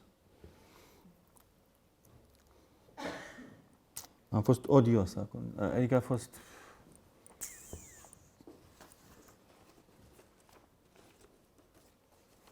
Și după Marfa și Banii am făcut criza aia de ipohondrie. Mă rog, s-a terminat foarte urât, am vomitat sânge, am fost internat, am pierdut vreo 2 litri de sânge. Și aia a declanșat și criza, imediat după ce am terminat montajul. Slăbisem foarte mult, a fost foarte nasol, foarte nasol. Adică a fost un tratament teribil. Erau anii 90, erau toate poveștile alea cu privatizarea. Eu nu prea înțelegeam foarte mult, nici acum nu înțeleg mare brânză din povestea asta cu privatizarea, cu pasul. Sau nu știu cum era, cu pasul, ceva cu oameni, angajații care cumpără acțiuni din firma, în fine. Iar firma asta, casa de producție cu care am început filmul, se afla și în acest proces de privatizare. Și au câștigat la CNC cu filmul nostru, cu Marfa și Banii. Se pare că au câștigat și cu filmul lui Andrei Moroșanu, Gruznițchi, un film Gașca sau ceva, care nu s-a mai făcut. Temple Film sau? Nu Temple, mă, ăștia, Rofilm. Rofilm, da. Unde fusese Daneliuc director, ieșise, iar eu când am început erau 3 puși de la PNC, Surcel, Cârjan și Duloiu. Știi? Și a fost foarte tough. Și, aici undeva, în Cogălnicianu. în Cogălnicianu, fostul sediu al Gestapoului. Era un target imobiliar, da. Da. Fostul sediu al Gestapoului, au zis ăștia la București. Sau a legației germane. Nu, legația germană era cazinou. Asta era Da, Gestapo, da. M-am și gândit cine știe pe câți au omorât acolo și bântuie prin clădirea aia. A fost odios a fost. Aveam nevoie de dubița aia din marfa și banii și au luat-o. Am căutat, am găsit-o, am luat-o. Era ieftină, lor le-a convenit și s-a stricat. După 4 zile de filmare s-a stricat. Și groaznic a fost. Șoferii ăia din Buftea care încercau să o repare și îmi spuneau că nu știu ce probleme la chiuleasă. Eu eram pilaf, n-aveam nici carnet de conducere atunci. Mi-am luat carnetul la Aurora, deci atunci eram chiar varză, Și au zis că trebuie să lipească garnitura de chiuleasă cu miere, că aveam o tehnică cu miere. Și poate făceau mișto de mine, știi? Și țin minte că a pornit mașina, a fost dată pum, mort. Eram acolo în curtea hotelului, la Mamaia. Și a ieșit fum din ea și trebuie să o ducă la București, nu știu ce stație aici, că o duc la București, o reparăm. Și am stat 2 zile acolo la mare. Băi, erau echipa veselă, nu știu ce, plajă, chestii, volei, beach volei, distracție. Și eram negru, eu cu Silviu operatorul și cu actorii, cu Papadopol, cu Dragoș și cu Ioana. Eram terminați. Da, a fost odios. Și apoi ne-au anunțat, ridicați băieții. Nu, eu trebuia să zic, oprim filmările. Și vorbeam și m-a ajutat atunci foarte tare Titi Popescu și Pintilie. Și Titi Popescu spunea, nu spui, dragă, nimic, spui așa, scrii și acoperă-te de hârtii, învață de la mine, acoperă-te de hârtii. Eram picat din lună și scriam, domnule producător, nu știu ce, așteptăm cu nerăbdare începerea filmărilor, să vină mașina, nu știu ce, o minciună, un comportament ăla. Dacă spuneam, pun stop, oprim filmările, nu mai exista filmul. Pe ei interesa atâta să mă prindă pe picior greșit ca să... În fine. Și oricum a sfârșit destul de rău toată povestea, pentru că primisem de la CNC ceva de genul $200.000 de dolari și când a trimis Gulea controlul, curtea de conturi sau Gabrea, nu mai știu, dar cred că Gulea era... Atunci n-au găsit hârtii pentru jumate din sumă. Nu se știa unde s-au dus banii ăia. Și ăla a fost un moment foarte nasol, pentru că a trebuit să stăm 2 săptămâni. Și am intrat așa și aveam tot felul de prostii în cap și spuneam, nu, începem în primăvară, nu se mai poate, se îngălbenește frunza, o să se vadă. Și Pintilie m-a sunat, a auzit Pintilie, că eu vorbeam cu Silviu, discutam chestiile astea cu Silviu în principal și ne mai sfătuiam cu Titi Popescu, nu, dragă, filmează acum, nu știu ce, și m-a sunat Pintilie și mi-a zis, dragul meu, filmează acum, domnul Pintilie, dar acolo, filmează acum, altfel nu o să ai film. Păi cum, că dacă filmezi în primăvară, filmează acum, nu o să ai film, acum, nu o să vadă, domne, nimeni că se îngălbenește, ești nebun, nu știu ce mi-a zis. Și am așteptat 2 săptămâni și apoi am reluat filmările. Mașina făcea ca un elicopter, făcea urât de tot, adică foarte zgomotoasă, de unde era ok sunetul, a fost un coșmar. Cu tot felul de situații din astea. Șoferul care mă ducea pe mine la filmare, într-o noapte, ne-au cazat la Medgidia într-un hotel lipit de stadion. Adică de la etajul 1 sau 2 intrai adică micul dejun îl luai la restaurantul hotelului care dădea în tribuna principală a stadionului. În fine, intrai prin spate, la Medgidia, da, și intrai prin spate și urcai niște scări așa din astea de muzeu, de palat. Băi, și s-a îmbătat într-o noapte ăsta șoferul. Băi, și-a căzut așa cum urca scările. Bang! Așa, drept. Adică n-a avut reacție să se proptească într-o mână. Țândări. Și alții, toți. Băi, niște din astea. Scenograful și-a prins piciorul în stâng, sau să facă baie, și-a prins piciorul, a făcut cangrenă. Ai probleme să vezi sânge, Cristi? Răni deschise, cangrenă. Sunt foarte curios. Adică nu mi-e ușor, dar dacă nu văd, mi-e mai greu dacă nu văd. Trebuie să văd. Mi-e mai greu dacă îmi rămâne așa în cap, așa. Ați făcut răspunsul ăsta la... Mai putem să încercăm, poate. Nu, aia a fost oribilă, experiența a fost oribilă. Și țin minte, oprisem pe marginea drumului, filmam pe autostrada aia, care era o paragină. Aia de la Fetești, ăștia, pauză, nu ne lăsa să ne luăm apă. Era o căldură în mașina aia, ăia mă înjureau pe acolo, prin spate, îmi spunea secretara de platou, că uite ce au zis, ce fel de regizor e ăsta care vine în șlap la filmare. Dar cum vrei să fii în costum? Erau 40 de grade afară, mașina era nenorocire. Cum e? Se vede că ăștia tineri, nu știu ce, plus că era un film cu înjurături, nimeni nu. Adică ăia ne-au comentat, bătrânii din Buftea, wow, cu înjurăturile și cu astea, erau foarte iritați. Dar cred că erau mai iritați de faptul că nu-și primeau banii, ăia întârziau cu plățile. Trebuiau să mă suporte și pe mine și pe ăilalți, pentru că filmul ăsta le aducea niște bani, dar nu ne iubeau deloc. Ceea ce s-a și întâmplat apoi, 2 săptămâni mai târziu, după ce am început filmările, am ajuns undeva, trebuia să filmăm la Angro, la Niro. Și, băi, a fost o zi extraordinar de grea. Ăsta, papi trebuia să-i dea peste înghețată Ioanei și dea peste înghețată, sărea înghețată, nene, pe ea. Omul de aia. Și aveam doar 2 bluze, n-aveam bluze. Și o spălau acolo repede, asta Adriana de la costume, o puneau la soare, dacă intra soarele în nord, pac, la proiector, să se usuce bluza Ioane. Totul era făcut așa, băi, și a fost o zi, o nenorocire. La ora 11, când aveam nevoie, a ieșit soarele pe cer, a zis Silviu, băi, ne trebuie o farfălă, o daia, cum se cheamă? Daia imensă, farfălă, aia mare de tot. Paf, în camionul unde sunt electricienii, a deschis, băi, hai, bre, tataie, nene, sau cum nea Gigi, nea Dudu. Și deschide aia, erau țândări, beți acolo în camion. La ora 11, nene, la ora 11. Și a luat să țină blenda aia imensă, știi? Și nu putea să țină și se bălângănea așa, ăla că era beat mort. Și am chemat niște oameni de acolo. Domne, bre, ține aici să filmăm. Și a fost o zi foarte grea. Și în ziua aia foarte grea au venit și banii noștri. La vremea aia, pentru că nu ne duseră banii de foarte multă vreme, am primit foarte mulți bani dintr-o dată. Și erau hârtii mici. Și aveai așa, nene. Și pleacă acasă cu asta.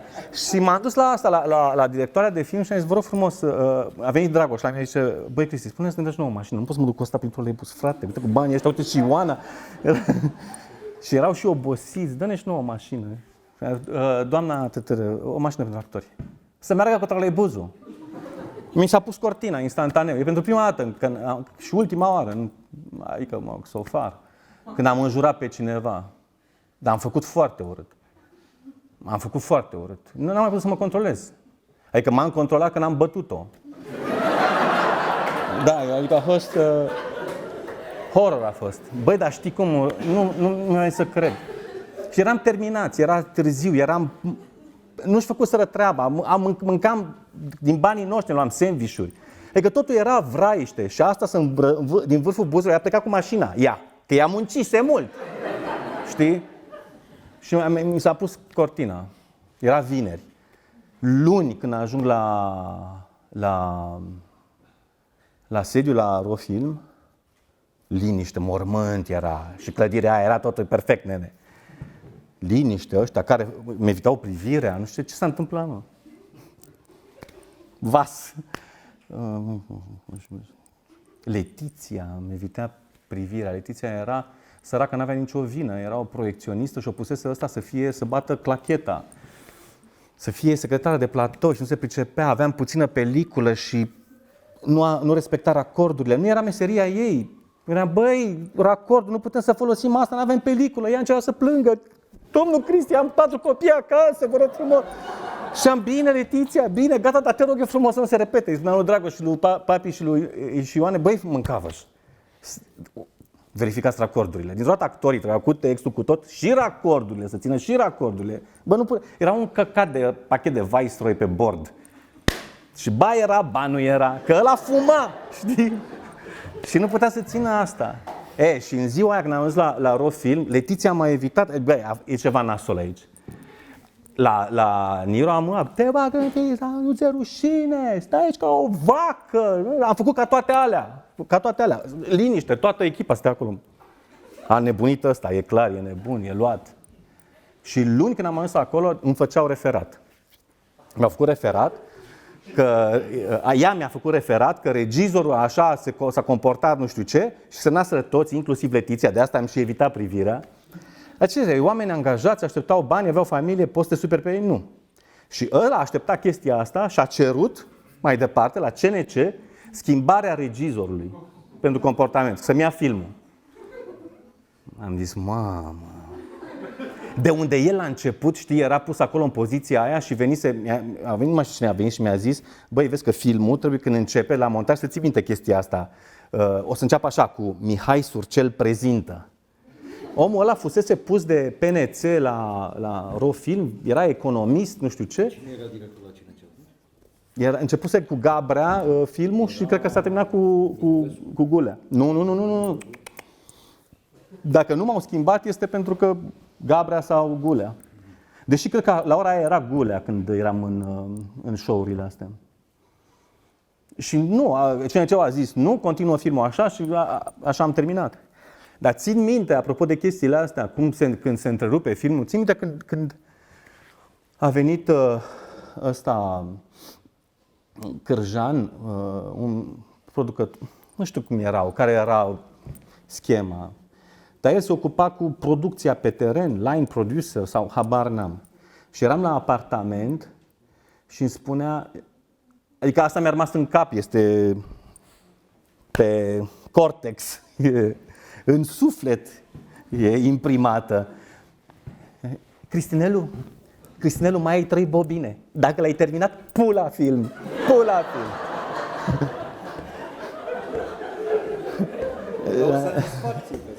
Dar de unde satisfacția? Frate, el era producător, trebuia să zică, băi, ai grijă sau fă ceva, vezi? Cum te bucuri că nu mai e filmul? Știi? Dar toate propunerile de la început în scenariu era povestea că ăla e o dubiță, nu știu de care, și urmărit de un Nissan. Și veneau așa, băi, Cristi, mai avem niște mașini în Buftea. Nu vrei tu să faci băieții ăștia să vină cu un TV și să fie urmăriți de un Aro? Știi? Că avem, le dăm la casadele dracu, pe bune, faci și tu te cozi, după aceea le dăm foc, faci o explozie în film. Nu e banc, adică sună banc, dar nu e banc. Dar ăștia erau anii ăia, erau foarte tulburi. M-am mai întâlnit așa cu Cârjan, e un om cum se cade, cred că i-a părut rău după aceea, de toate chestiile alea, dar nici nu puteai să-ți dai seama, era așa pe acolo. Care mai de care, se credea regizor, se credea producător, ăla, Surcel, poți să te superi pe Surcel? Faraoane, era anul 1999. 1999. Stai că și tu erai membru de partid, nu? 1999. Eu ce membru de partid, mă? La PNC? Eram, da, exact, că m-am dus la PNC să mă plâng. N-am dus pe toate părțile. Da, m-am făcut 92, după Piața Universității m-am dus să mă bage la pușcărie, să mor ca maniu. Da. În fine, și în 99 a fost o eclipsă de soare. Și el a vrut să facă un film despre eclipsă, Surcel. Da. Da, pe peliculă, da. Să prindă eclipsa. Și dar din cauza faptului că era o licitație în ziua aia cu studiourile, n-a putut. Și atunci s-a dus în altă zi și a mimat asta a mimat eclipsa. Tu îți dai seama când era. Și din banii filmului ziceau ăștia, bă, vezi că îți folosește banii la filmul lui cu eclipsa. Pentru că era povestea aia că eclipsa de soare cel mai bine se vede din România. De tipăriseră ăștia, era bancnota de 2 lei cu eclipsa, e posibil. Pe bune. Adică țara era paradită rău, adică lucrurile astea se puteau întâmpla, adică Cred că ce mi s-a întâmplat mie la Marfa și Banii e așa, o glumiță. Cred că s-au întâmplat niște nenorociri în perioada aia, povești din astea așa. Și apoi ajungi să filmezi cu Michel Reiac, cu ăștia, producători de ștai, ca să zic așa. La Aurora, da. Da, să filmez cu el. Da, mi-a dat bani la Aurora, mi-a dat mulți bani. Știi, pentru că va trebui să vorbim 2 minute și despre realism, că l-am pus pe afiș, dar mi-amintesc că vorbeam cu Reiac, care făcea un fel de paralel între tine și Lars von Trier. Dar stai un pic, că să nu crezi că e o chestie cinefilă aici. Vorbeam de faptul că amândoi nu zburați și ce probleme administrative. Eu mai zbor, dacă trebuie să o fac, dar nu prefer să o evit. Da. De o chestie cu controlul, cred. E unul acolo care e la butoane și nu sunt eu. Probabil o chestie din asta, nu știu. Și îmi spunea de faptul că atunci când von Trier vine la postproducție la Paris, vine cu are o Dubiță. o lotă, o dubiță, da, Și doarme în ea. cu care călătorește și că la montaj dubița trebuie să fie parcată în spate pentru că are nevoie permanentă să se uită la ea pentru că are legătura lui cu casa. Da, frumos. Și mi-am amintit ce spuneai, că nu-ți place să călătoriști pentru că, de fapt, lasă avionul și butoanele și nu știu ce, că te desparte de lucrurile care ți-n ție. Nu pot să plec de acasă. Mi-e foarte greu. Adică mi-e foarte greu să plec de acasă. Mă deprimă, groaznic.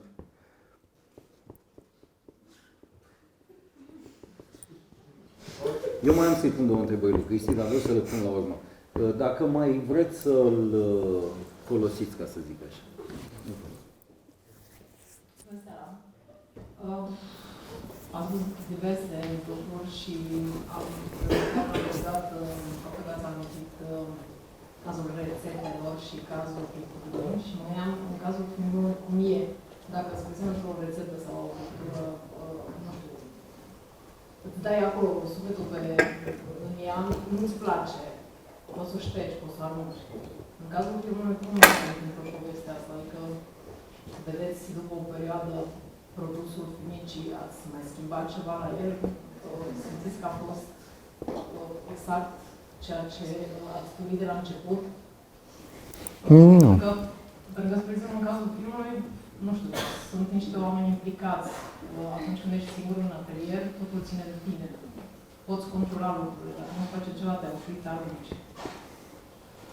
Este una dintre întrebări și a doua, mă interesează ce faci în cazul filmului dacă nu ai studiat.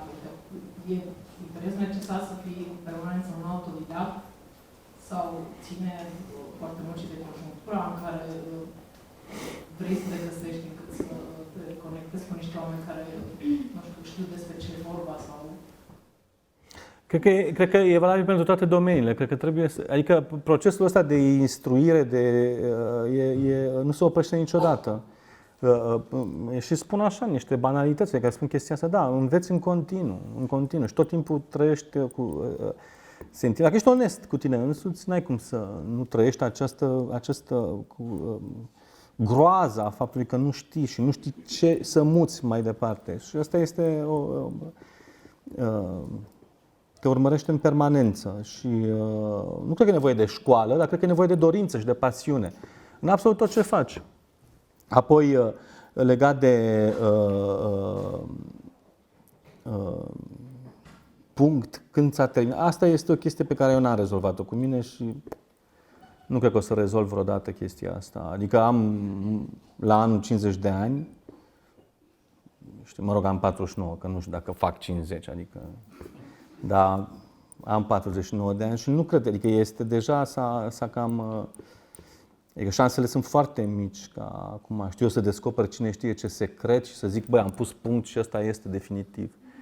Niciodată nu mi s-a întâmplat chestia asta, din cauza asta, revăzând la Chișinău, Lăzărescu, ora aia, pentru că am intrat în mijlocul filmului, filmele te păcălesc. Un regizor inteligent, în primul rând, că el știe, trebuie să știe, un regizor, în primul rând, ar trebui să știe că alea 10 minute de la începutul filmului face ce vrea el cu spectatorul. Ce vrea. Nu o să iasă din sală spectatorul. După alea 10 minute o să iasă. Zic 10 minute plus minus. E foarte important să începi filmul bine. Dacă începi filmul bine, deja filmele se văd de la început la sfârșit. Nu, oamenii când intră în sala de cinema, nu intră cum am intrat eu la Lăzărescu. Eu am intrat la Lăzărescu așa în mijlocul filmului și am văzut toate bubele. N-am fost frăgezit în prealabil de intro ca să fiu în sosul ăla al filmului și să accept. Le-am văzut din prima, scoase din... Când te-ai uitat pe un DVD, dacă iei și vezi capitole pe capitole. Mamă, și nu filme românești, filme, orice fel de film, să vezi stridențe acolo. La De Niro și la alții, scos din context, și nu stridențe, nu chestii care țin de personaj, de situație, ci de joc. Adică vezi nota falsă, imediat. Dar când vezi filmul de la început, lucrurile stau altfel. Pentru că te obișnuiești cu tonul filmului, nu-ți mai dai seama, te lași purta de poveste, apoi un cineast abil îți oferă la fiecare 5 minute, 3 minute, 10 minute câte o bombonică, pac, uite, interesant, mai ești curios, dar cine e tanti, stai că vedem peste 3 minute, că mai deschidem niște sertărașe și tot așa se termină filmul în final și dacă intri direct în el, vezi notele false. Vorbesc aici strict de joc și de opțiunile regizorului, adică opțiunile mele de regizor, care au fost în multe puncte dezastruoase, adică nu o să ajung niciodată să pot spune, am pus punct, ăsta e. Dar nici să mă întorc pe film, să lucrez la el, sau poate că da, habar n-am. Circula anecdota asta în legătură cu Paladis. Spunea că îi se întâmpla lui Paladis să mai vândă, nu știu dacă e adevărată, dar o vând și eu așa, că am auzit-o. Dar este plauzibilă. Cum era aia în italiană? Sinone vero e ben trovato. Și se mai întâmpla să ajungă prin casa unui cumpărător și să-i ceară tablou, domne, mai dă-mi puțin că mai am ceva de făcut aici. Cred că este posibil asta. Adică scriitorii intervin pe textele lor când spui. Trebuie să nu te mai întorci la ele, adică chiar să închizi și să nu te mai întorci de el. Dacă te-ai întors, dacă ai deschis-o la revedere, s-a încheiat, o să intervii, ești cu foarfeca în mână permanent. Da. La Marfa și Banii te-ai mai uitat, le-ai mai revăzut recent? Adică nu. Experiența de genul... Așa, fragmentar, așa l-am revăzut, adică am văzut niște fragmente din el, pentru că... Păi nu am văzut cap-coadă. Am văzut pentru DVD, trebuia să zic da sau nu, ok, e bine, sunet, imagine. Dar la ora aia, știu eu, când mi s-a întâmplat să văd fragmente mai, adică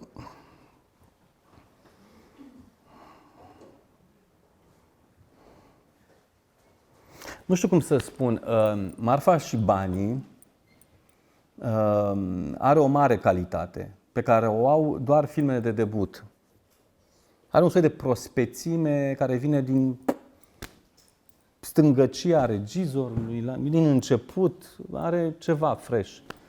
Dacă ar fi să-l iau să-l analizez așa, fără să țin seama de această calitate, și vorbesc foarte serios, este o mare calitate pe care regizorii, artiștii în general, o pierd în timp, de ajung să se manierizeze, așa, să recunoști un obiect, îi aparține lui X și Y, pentru că de fapt n-a ieșit dintr-o schemă care odată a avut succes și a rămas acolo cantonat pentru că știe că este protejat.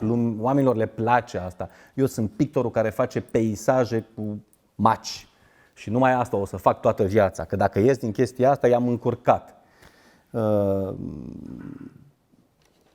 Dacă reușești să păstrezi chestia asta pe mai departe, atunci ai cu atât mai bine. De fapt, privirea asta curată, știi, să te uiți la lucruri fără nu știu cum să spun, sună patetic, dar păstrezi frăgezimea asta, inocența, un fel de inocență. Dacă fac abstracție de chestia asta, am foarte multe reproșuri.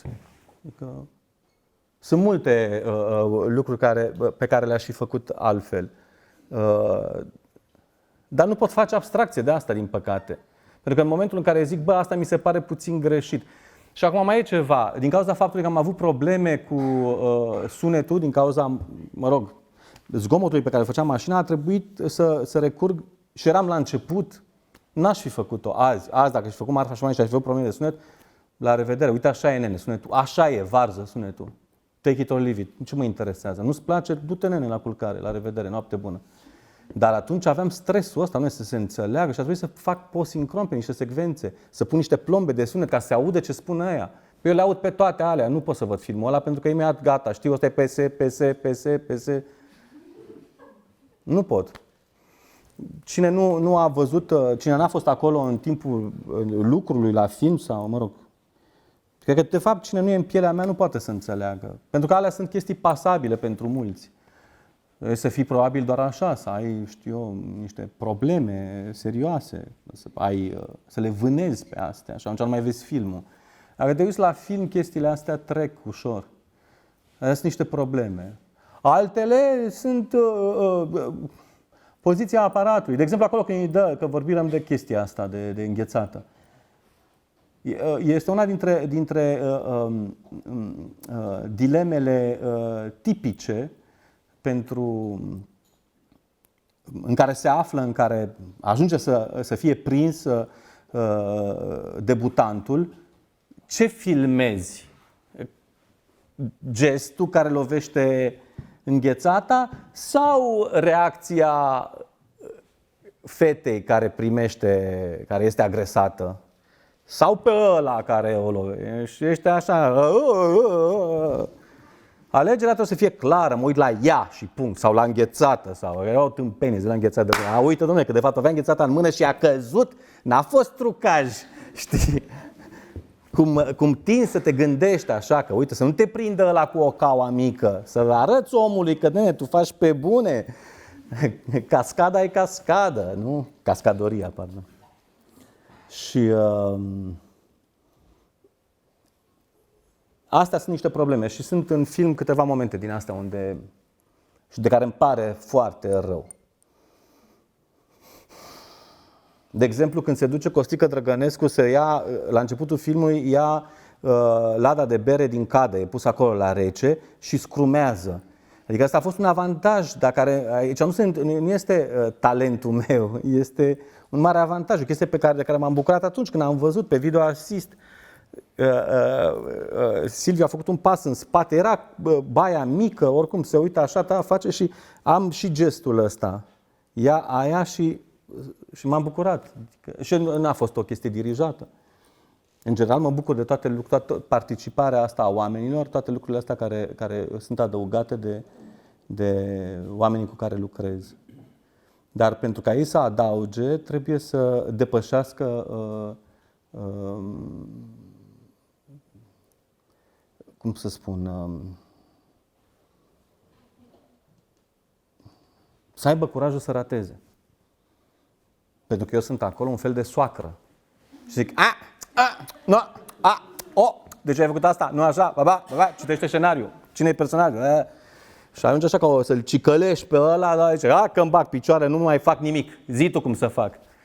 Dar n-ai cum, până la urmă asta e... Asta este de-aia ești acolo. Și îl conduci pe actor și pe toți oamenii cu care lucrezi cu ajutorul acestor nuuri permanente. De altfel este filmul ăsta, documentarul ăla despre Celibidache. Nu mă compar cu Celibidache, Doamne ferește. Dar poziția este similară, adică un șef de orchestră sau un regizor fac cam același lucru și el vorbind despre repetiție spunea ce înseamnă o repetiție, înseamnă o infinitate de nu-uri și un singur da. Și cam așa e, nu aia. Dar tu ești în poziția aia să încasezi nu-urile ca actor sau ca operator, e foarte, foarte greu. Chiar trebuie să înțelegi că face parte din asta. Iar eu, regizorul, nu sunt altceva decât un barometru, un termometru. Că nu te superi pe termometru, că nu ești nebun. Mai că ăla nu e chiar termometru, e un om, o spune într-un fel, ți-o spune doar ție, nu o spune și ăluia, adică eu mă fac de căcat în fața ăstora, mă umilește și o întreagă tevatură. Apoi cu actorii și cu fiecare om în parte trebuie să faci o puțină psihoterapie, nu vorbești cu toți la fel. Unuia îi convine mai mult să fie strunit așa și să se simte mai bine. Eu, de exemplu, mă simt foarte bine dacă doctorul îmi spune Mucles, faci aia, gata, mă simt protejat. Dacă îmi vine și mă ia pe metoda americană cu prietenia și cu prietenia îi spune, știi, tu ai o boală care nu știu ce și aia s-ar putea să nu știu, băi, nu mă, scutește-mă, nu am timp de astea. Spune-mi ce să fac și gata. Unii actori preferă tipul ăsta de relație, alții nu. E foarte greu să-i ghicești care sunt ăia. în mod inevitabil ajungi să te ciocnești de câteva ori. Cu actorii, cu operatorul, cu nu știu ce. Mai ales atunci când nu vin răspunsuri. Că tu ai o reacție, zici, băi, nu e bine, nu știu ce. Dar aici probabil că, cu siguranță, este vina mea. N-am talentul ăsta să-l mângâi pe Crăciun și să zic extraordinar, foarte mișto, nemaipomenit, hai să mai facem o dată. Nu pot să zic chestia asta, că e o minciună. Și zic, băi, măcar să le dau reperele, să știe clar, dacă aia îmi place, aia nu-mi place. Când zic că e bună, nu mai încape niciun fel de discuție. Dacă îl iau așa, e extraordinar, e foarte, hai să mai facem încă una, hai să mai încercăm și așa. Unii fac așa și le iese bine. Eu nu am talentul ăsta. Ei, și atunci când îi spui omului, băi, nu e bine, nu e bine, nu e bine, și nu-ți vine răspunsul, zic că, dar de ce nu e bine, dar ce vrei să spui cu asta? Atunci se ajunge la lacrimi. Și se plânge, și crize, leșin, se și leșină. Da, acum e comic așa, dar...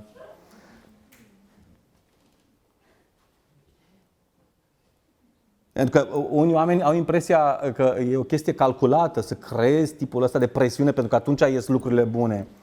N-are nimeni timp de așa ceva, mai ales că ticăie ceasul, se duce lumina. Adică ai niște probleme, nici nu vrei să te gândești.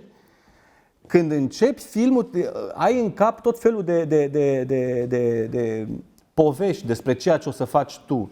Și o să faci aia, și o să obții aia, și filmul o să fie așa, și fiind aici intrarea, și asta o să fie așa, și fiind, pac, sincronizare, tan. Și când ajungi acolo și din 3 vorbe te lămurește operatorul, Cristi, în 10 minute cade lumina. Ai uitat toate schemele tale, 10 minute cade lumina, ok, deci aia nu facem, ce facem? Bac, gata. Și se întâmplă să fie secvențe grele. Acum la Sierra Nevada am avut o secvență extraordinar de grea. Am tras 18 duble, 19 duble, din care doar ultimele 3 sunt bune. Și cădea lumina. Iar ultima dublă este chiar căzută lumina destul de tare. Am luat-o pe penultima. Iar în penultima dublă, care este o secvență de 10 minute, se vede cum cade lumina în mașină. Și se vede cum cade lumina. Adică dacă te uiți la prima fotogramă și la ultima fotogramă, se stinge ușor. Asta e nemaipomenit. Da, cum te-ai gândit? Nu m-am gândit. Așa s-a întâmplat, frate, dar este artă, tăticu. Nu, e foarte frumos. Adică cum cade lumina, ia așa, știut ea să cadă, soarele se ducă să se culce. Se mai întâmplă lucruri din astea care sunt foarte frumoase și să-ți vină de la laborator răspunsul, vezi că aveți o problemă în dubla cutare, cade lumina. Păi nu, bre, mi-a plăcut mie de ea, așa am vrut eu să cadă. Este un moment în interior, soarele intră în nor și iese din nor și se vede, cade lumina și wow, thank you. Este extraordinar asta, extraordinar. Foarte rar să ai așa ceva. Și câteodată, pentru unii regizori, este greșeală. Tu trebuie să păstrezi oarecare constanță de lumină. Altfel, bineînțeles că ea joacă, intervine în dramaturgie, are o funcție dramatică, dramaturgică, cum se zice? Dramaturgică. Și... Apropo de asta, vedeți filmele dumneavoastră ca pe niște picturi, are legătură cu faptul că ați pictat? Cred că are legătură. Nu-mi dau seama care ar putea fi legătura. Adică cred că are legătură. Dacă are legătură cu faptul că am pictat, în primul rând este că există un lucru care mă preocupă și atunci când făceam pictură era o întrebare pe care mi-o puneam. Nu i-am găsit răspuns, dar în fine, era în mod constant ce e pictura. Ce aparține strict picturii și numai picturii și ce nu poate să facă altcineva atunci când, habar n-am, sculptează și face muzică sau ce este cu pictura asta, să fie doar al picturii, să aparțină doar picturii. Și așa se întâmplă și cu cinemaul. Mă gândesc ce este doar cinema, ce pot face eu, adică să nu mă duc în altă, adică să nu încerc să acopăr ceea ce literatura acoperă mult mai bine, ceea ce muzica face mult mai bine, ceea ce face doar cinemaul, ceea ce este strict specific cinemaului. Și cred că asta e o chestie pe care o am de la pictură. Apoi este chestia cu compoziția. Eu n-am nicio problemă de compoziție. Adică nu cred că vine din altă parte decât de la pictură. Să pui camera, să te uiți prin cameră, să știi cum să cadrezi, asta n-am avut niciodată problemă cu asta. Chit că este vorba despre imagine în mișcare. Dar asta iarăși vine de la pictură. Altfel n-am încercat niciodată să obțin ceea ce se cheamă imagini picturale. Mă deranjează foarte tare și mă deranjează și în pictură asta. Adică, hai băieți, scoateți violoncelele. Cred că emoția este un accident, o întâmplare. Este o chestie care se petrece la un moment dat. Și m-am bucurat foarte tare și iarăși revin la documentarul ăsta despre Celibidache, al cărui titlu este You don't do anything, you let it evolve. Asta zice Celibidache acolo în documentarul ăsta și m-am bucurat foarte tare. L-am văzut de câteva ori bune, când făceam Aurora, mă uitam la asta ca să-mi dau curaj. Pentru că a fost extraordinar de greu Aurora. Extraordinar de greu. Și da, trebuie să lași lucrurile să se întâmple. Adică tu poți face câte ceva. Vii cu aparatul de filmat acolo, de exemplu. Vorbești cu operatorul, el pune niște lumini. Ai un text scris de tine sau nu, n-are importanță. Ai actori, ei învață textul. Costumiera se ocupă, îi îmbracă. Machiajul la fel. Adică sunt niște oameni care își fac treaba. Dar apoi tu ai secvența de unde pui aparatul, ce le spui oamenilor ălora, ce le mai spui și azi și în ce fel alegi din ce ai făcut să păstrezi aia și nu aia. Și aici, în filmul ăsta, în Sierra Nevada, spre exemplu, am păstrat o secvență care e plină de accidente. Și am mai tras încă o dublă după, din cauza că erau accidente, dar pe care n-am putut să o încasez bine, atâta era urgența de mare și n-am putut să o fac decât la montaj. Când am văzut la montaj, am zis, da, asta e aia vie. Aici se întâmplă ceva, oamenii ăștia sunt pe bune. Toate celelalte erau așa. Adică un film mare, ceea ce nu există, nu s-a făcut până azi un film așa cum mi-ar plăcea mie să văd, dar sunt foarte, foarte multe filme care conțin fragmente din chestia asta, trebuie să fie ca o respirație. Cum e caligrafia japoneză. Așa a făcut. Și atât. E complicat asta la film. Adică tu vezi, tu știi cum se face o secvență. Și ăla vine de acolo, și îl vezi pe actor cum se oprește în semne și înnebunește. Nu la filmul tău, la alte filme, îl vezi că se oprește în semne. Îl vezi pe ăla că a citit și el scenariul, operatorul. Și anticipează mișcarea și vine. Și eu nebunesc când văd asta. Adică lasă-le, domne, să se întâmple. Ei și ce-o fi dacă greșești? Și dacă te uiți în altă parte și acolo se întâmplă și revii apoi pe ea, care-i treaba? Uită-te la om. Operatorii nu se uită la oameni. Ei se uită la mica lor compoziție. Îl și vezi. Vezi în multe filme, vezi, pac, a pus camera nu știu ce, s-a deschis în planul 2 o fereastră, se trage puțin, compune cu fereastra deschisă, că s-a schimbat feng shui-ul. Și tu știi că el nu se uită la aia care plânge aici în cadru. Se uită cu fereastra, lacrima, hai că dă bine. Și nu interesează. Adică, știi că sunt puse fel de... Lasă semnele, dar... Și ar trebui să fie așa. Nici să nu ții cont de costume, dar uite-ne, vine costumele de acasă, cu hainele de acasă. Nu știu. Să fie așa, ca o respirație. Dar sunt mulți oameni, sunt multe creiere, sunt multe păreri, frica e foarte mare, fiecare își apără imaginea, nu doar actorii, regizorul, operatorul, toți. Ce am auzit de la operator, băi, dar o să zică colegii mei că e greșit. Mi-a zis Fiscuteanu, ziceam lui Fiscuteanu la Lăzărescu, domnul Fiscuteanu, nu mai jucați nimic, dar ce o să zică colegii mei la Târgu Mureș, că nu joc nimic? Păi să zică, dacă zic asta, eu mă bucur. Domnul Fiscuteanu, nu fac filmul pentru colegii dumneavoastră la Târgu Mureș, pe bune. Cum adică? Și auzi chestii din astea și este de-a dreptul șocant. Eu vorbesc acum așa ca o cumătră cumva, îmi cer scuze, da.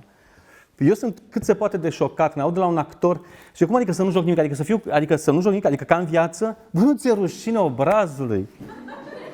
Pe bune, dar în viață joci de nu mai știi de tine, dar tot jucăm, eu joc acum. Și acum încă e foarte evident la mine că joc. Cum adică? Păi minți tot timpul în viață, minți de... Nu, tocmai să nu fii ca în viață, că asta ești tot timpul, și pe scenă și în fața aparatului minți. Și în viață minți, nu ca în viață. Să fii aici, este un proces lung, foarte costisitor și e vorba de mult curaj. Și ai nevoie de tot felul de, cum să zic, trebuie să găsești fel de formule de fiecare dată pentru a elimina din presiune, pentru că e o presiune acolo, ca actor să fii la timpul prezent, e o presiune. Și apoi vezi că dacă ești în chestia asta, e concentrare maximă și lași totul la o parte, nu știu, și ești... Emoția, lucrurile astea care se amestecă în tine și faptul că ai trecut așa ca prin miracol, știi, peste sârma aia întinsă peste Grand Canyon. Așa, nici nu știi cum ai ajuns dincolo, s-a terminat secvența și a fost totul foarte bine și apoi începi să dai afară balastul. Și începi să-l jughinești pe ăla, miștouri, glumițe, pac, și se strică toată atmosfera aia. E foarte complicat. E așa o echilibristă, trebuie să fie ca la, știi, ca la samurai ar trebui să fie. E bine, când este ca la samurai, să zicem, dacă se întâmplă așa și actorii să fie așa, atunci regizorul vine și strică Feng Shui-ul. Că-ți vine așa să-l mai încurci pe unul, să-l mai zgândărești. Zice, să iei, să-i pupi, să-i nu știu ce, adică mie așa îmi vine. Dar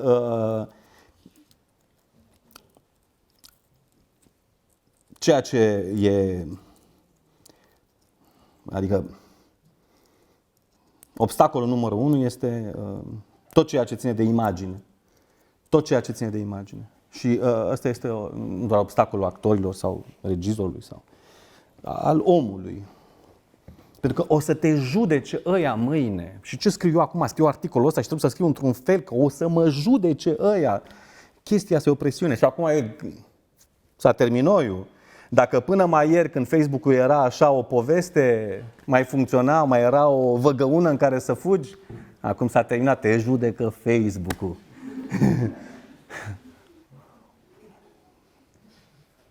O să fiu... Nu răspund decât în fața Facebook-ului. Așa o să fie. Păi da, nu? Păi așa o să fie. Și din ce în ce mai anchilozați oamenii. Eu n-am Facebook, dar sunt prieteni, bă, dar ai văzut cum e, toți oamenii sunt mișto pe Facebook, poze mișto, toți sunt... Da. N-am văzut. Da. Deci povestea asta cu imaginea este o poveste foarte serioasă. Și eu n-am niciun fel de remediu, n-am niciun fel de soluție, dar o identific ca pe o problemă foarte serioasă. Și nu doar a mea. Nu ține de individ, ține de sosul în care ne aflăm, de lumea asta, așa cum este ea articulată acum. Din ce în ce mai... Adică pedală blană, nene, pe imagine.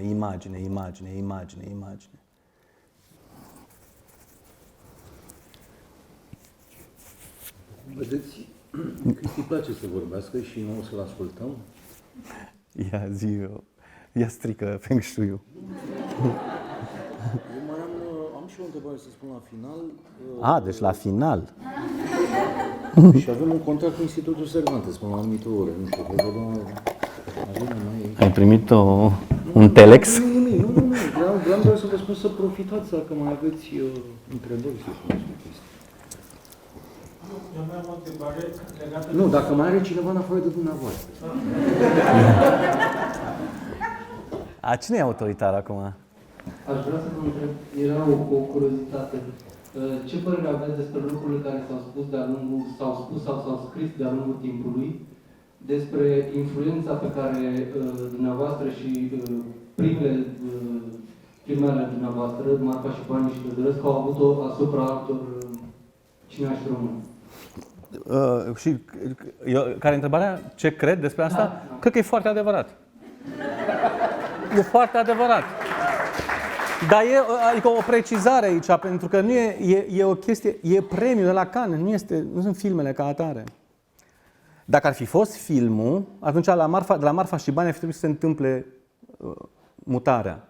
S-a întâmplat la Lăzărescu pentru că a luat premiul la Cannes. Deci, povestea asta cu influența e legată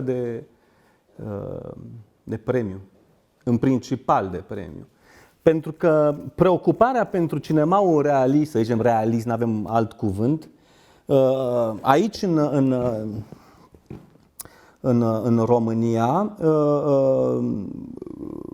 referindu-mă strict la regizorii din generația mea, nu prea a existat. Adică da, oarecum așa, dar mai degrabă într-o cheie, să zic așa, nu știu cum să-i spun, ceho-americano, nu știu cum să-i spun, nu pot să o cataloghez. Adică e o lungă discuție, dar nu vreau, devine foarte tehnic. Cred că premiul de la Cannes i-a făcut să gândească mai serios la tipul ăsta de abordare, mai ales că recursul la camera purtată a fost făcut așa de azi pe mâine, peste noapte, dar fără să-și pună problemele. Ce înseamnă de fapt o cameră din mână? Ce înseamnă asta? De ce filmezi din mână? Adică întrebarea este și mai clară. De ce filmezi din mână ca și cum ai filmat de pe trepied? Nae făcea mișto de Spahiu, că i-a zis Spahiu, asta Spahiu mi-a povestit-o, zice, băi, am zis lui Nae că mă iei în Lăzărescu și m-a zis, bă, Nae, ce joci? Șofer. Ai pus-o, o să filmeze ceafa.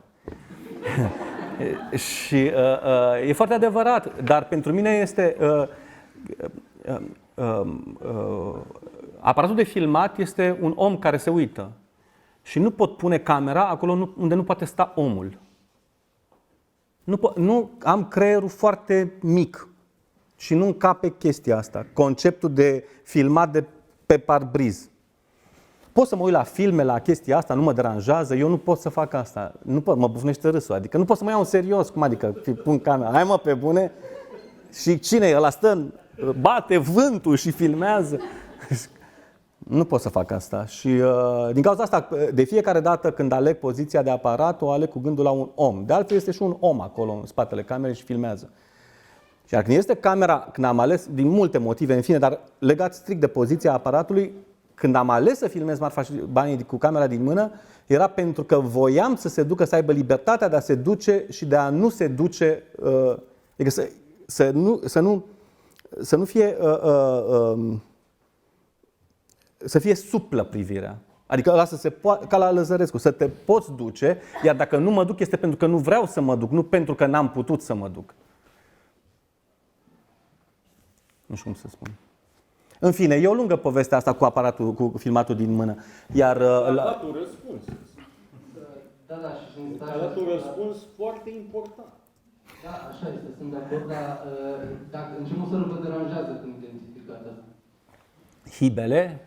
Nu, în ce măsură vă deranjează când identificați influența asta? Cum să mă deranjeze? Mă simt ultra flatat. Bine, n-aș merge până acolo încât să-i spun lui Mungiu, bre, vezi că ceva din Palm d'Orul ăla e și al meu. Nu.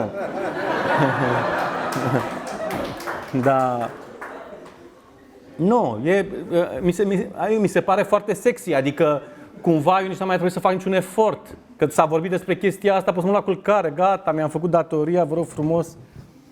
Oricum m-a făcut Băsescu cavaler, deci m-am uitat să văd. Păi, copac!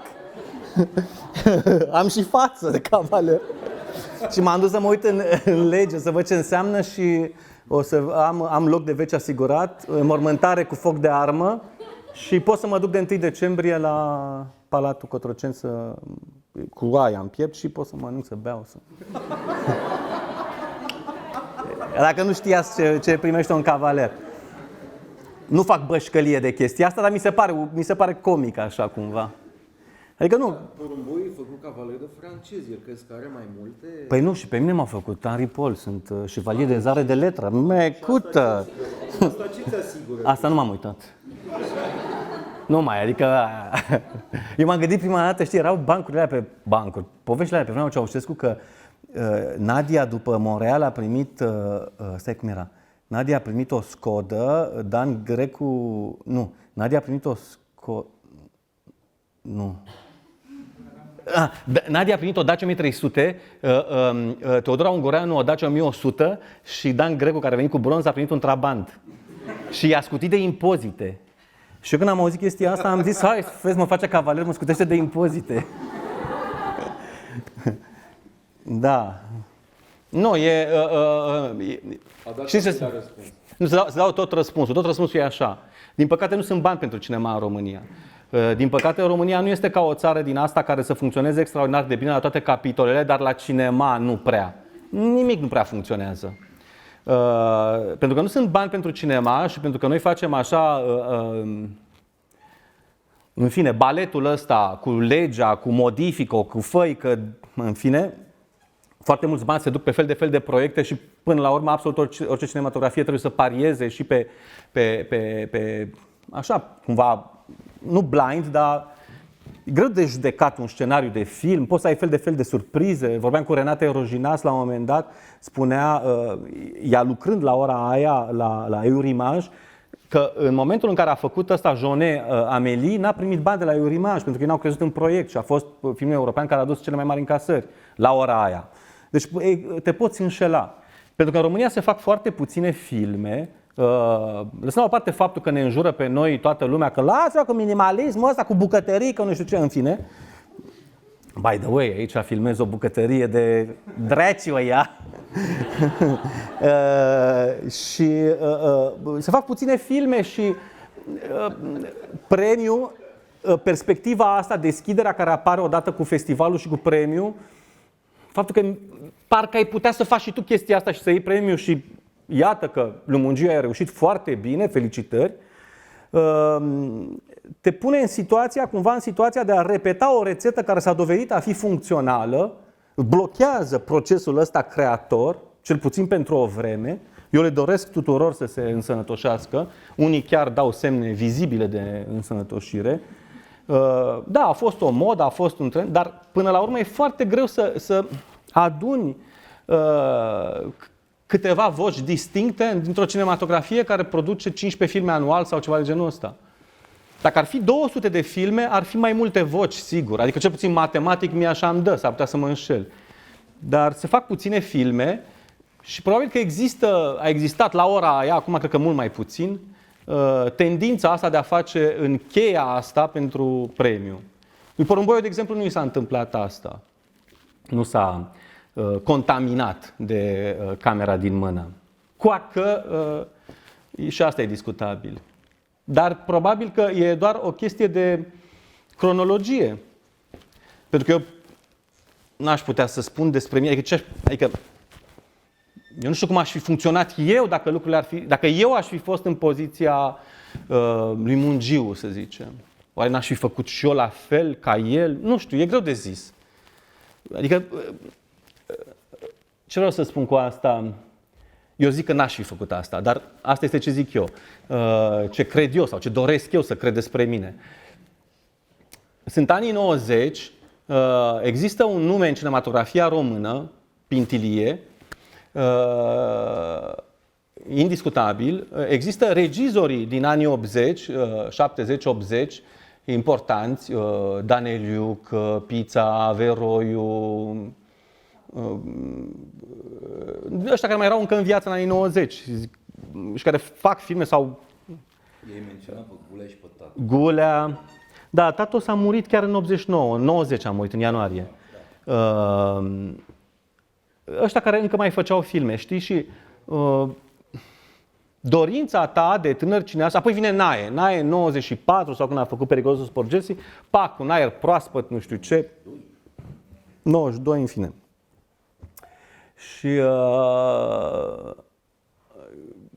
Pintilie este invitat la Cannes, Daneliuc în 95 mi se pare a fost, nu, senatorul Mencilor invitat la Cannes, îți dorești să fii acolo. Adică ai ales o meserie, crezi că ai talent, faci filme, crezi că ai ceva de spus, îți dorești să fii acolo, te duci poate în direcția asta. Eu am fost la adăpost, eu n-am făcut școală aici. Asta a fost un mare avantaj. Eu m-am contaminat diferit, eu m-am contaminat de casavetes. Și aveam discuții când am venit din Elveția, aveam discuții cu colegi la ATF și le vorbeam de asta, de camera din mână și zic, băi, că dogma, bien avant, ca să zic așa, nu? Avut de suflet este camera purtată, tot filmul, nu? M-a interesat cinemaul direct, m-a interesat Depardon și Weissman și ăștia, adică eram deja într-o altă schemă. Și lucrul problema se punea în felul următor. Am scris un scenariu, am obținut banii de la CNC, o să fac filmul cum vreau eu. Punct. Și cu asta basta. Pentru că s-ar putea să nu mai fac niciunul niciodată. Și atunci am avut această... Și asta din alt motiv. Pentru că în 92 am trimis dosarul, lucrările la o galerie din Lausanne și mi-au dat spațiu pentru o lună să fac o expoziție, cum vreau eu. Și aveam tot felul de gărgăuni în cap și mă gândeam eu că pictez așa și așa și așa, să vezi ce vin ăștia și cumpăr, să vezi ce mă îmbogățesc eu în Elveția.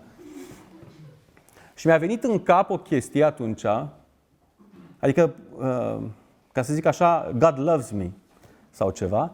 Și mi-am zis, băi, dar dacă fac chestia asta și nu vând nimic, adică ratez în toate direcțiile, în primul rând că nu fac ce vreau, adică și mint, și, perspectiva era cu totul și cu totul sumbră în mintea mea. Și am zis, băi, fac ce vreau. Am văzut 3 tablouri. Dar am văzut eu lucrările așa cum voiam eu să le văd pe perete, așa. Am văzut 3 tablouri, dar mi-a părut rău, bineînțeles. Am zis, mamă, dacă aș fi făcut invers și aș fi câștigat, ducă-se. Și atunci când a fost povestea cu Marfa și banii, am zis la fel. Băi, nu mă interesează, fac așa. O să fie ultimul film. Și așa m-am dus în povestea asta. De asta am și insistat atât de mult. Probabil că dacă n-aș fi fost așa de hotărât, aș fi abandonat. Adică eu am spus foarte repede ce s-a întâmplat așa la casa aia. A fost foarte, foarte greu. A fost foarte greu. Când am terminat montajul, pe bune, eram pilaf. Am intrat în spital. A fost foarte, foarte, foarte, foarte, foarte greu. Foarte greu. Adică aveam 15 miliarde de justificări în proprii mei ochi să zic, nu vreau să fac cinema, la revedere. Scriu scenarii, fac altceva. Nu vreau. Era chestia asta că este... Și mi-a și rămas asta, nu pot să fac film gândindu-mă că stai puțin că în următorul o să fac. La mine nu mai există următorul. Acum, bineînțeles, am spus chestia asta și mi-a sunat așa foarte sibilinic și să vezi că o să mor și am spus acum, dar în sensul că nu mă gândesc. Aprilie, fii atent. Și vine Paște. Încă suntem azi? Azi e 25. 25 aprilie. E ziua cuiva azi. Nu, cuiva pe care știu. Da. Și cred că așa ar trebui să fie, dacă ai judeca așa, dacă regizorii s-ar gândi așa, cred că ar fi un câștig oarecare, adică investiția ar fi maximă. Am să lași. Las că fac în următorul, o să fac mai așa, după aceea. Adică cred că, sau nu, vorbesc prostii. În cazul meu nu funcționează. Dar mie ăsta e ultimul, Da. Asta e răspunsul complet, cred. Mai avem o întrebare acolo. Ziceați că acum un an sau 2 că vă uitați la regizorii care sunt nominalizați la Cannes, ceva mai în vârstă în tine, cum stau toți și bălesc după un palm de ori. Băi, dar nu e așa? Și că, n-ar trebui să fie așa. Nu, n-ar trebui să fie așa. N-ar trebui să fie așa, n-ar trebui să fie așa.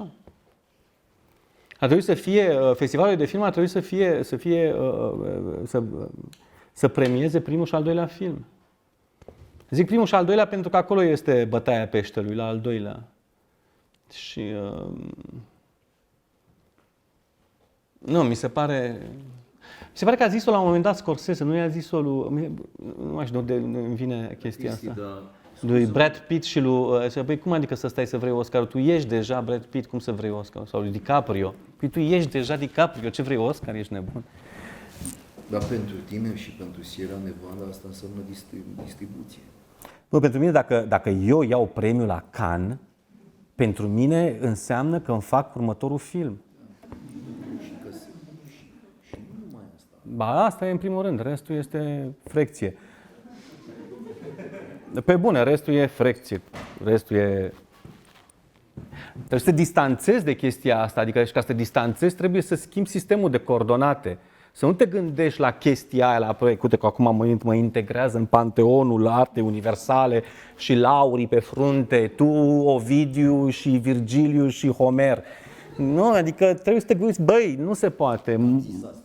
Nu, dar, nu cred că se gândesc că ăștia regizorii la panteon, așa, la modul ăsta, dar nu, e o problemă. Băi, e o problemă foarte serioasă. E foarte greu de dus chestia asta. E foarte important să-l primești așa ca pe o confirmare, știi, premiul ăla. Eu am avut noroc din punctul ăsta de vedere cu premiul pentru Lăzărescu și premiul cu adevărat a venit în anul următor, în 2006, când au făcut aia polul în Statele Unite și 900 de critici care au zis că e cel mai bun film al anului 2006 și pe poziția a doua era Lynch și Scorsese, ești nebun. Am zis, băi, și că acum eu ce fac? Când ies eu din bloc? Ce fac cu chestia asta? Domnul Popescu, ați auzit, bre? Îi zis pe lui Scorsese? L-am terminat! Da. Nu, e o păcăleală. Dar asta că, da, dacă iau un premiu, nene, o să... A fost foarte greu pentru asta. Am scris scenariul în 2012, am depus la CNC-ul francez și la Arte și mi-au zis, pas. Ia uite. Tu chiar crezi că Arte. Tu chiar crezi că ea ar fi înțeles scenariul ăsta? Băi, nu e, spun eu că a fost chestia cu Aurora și nu s-au băgat. Ce discutăm?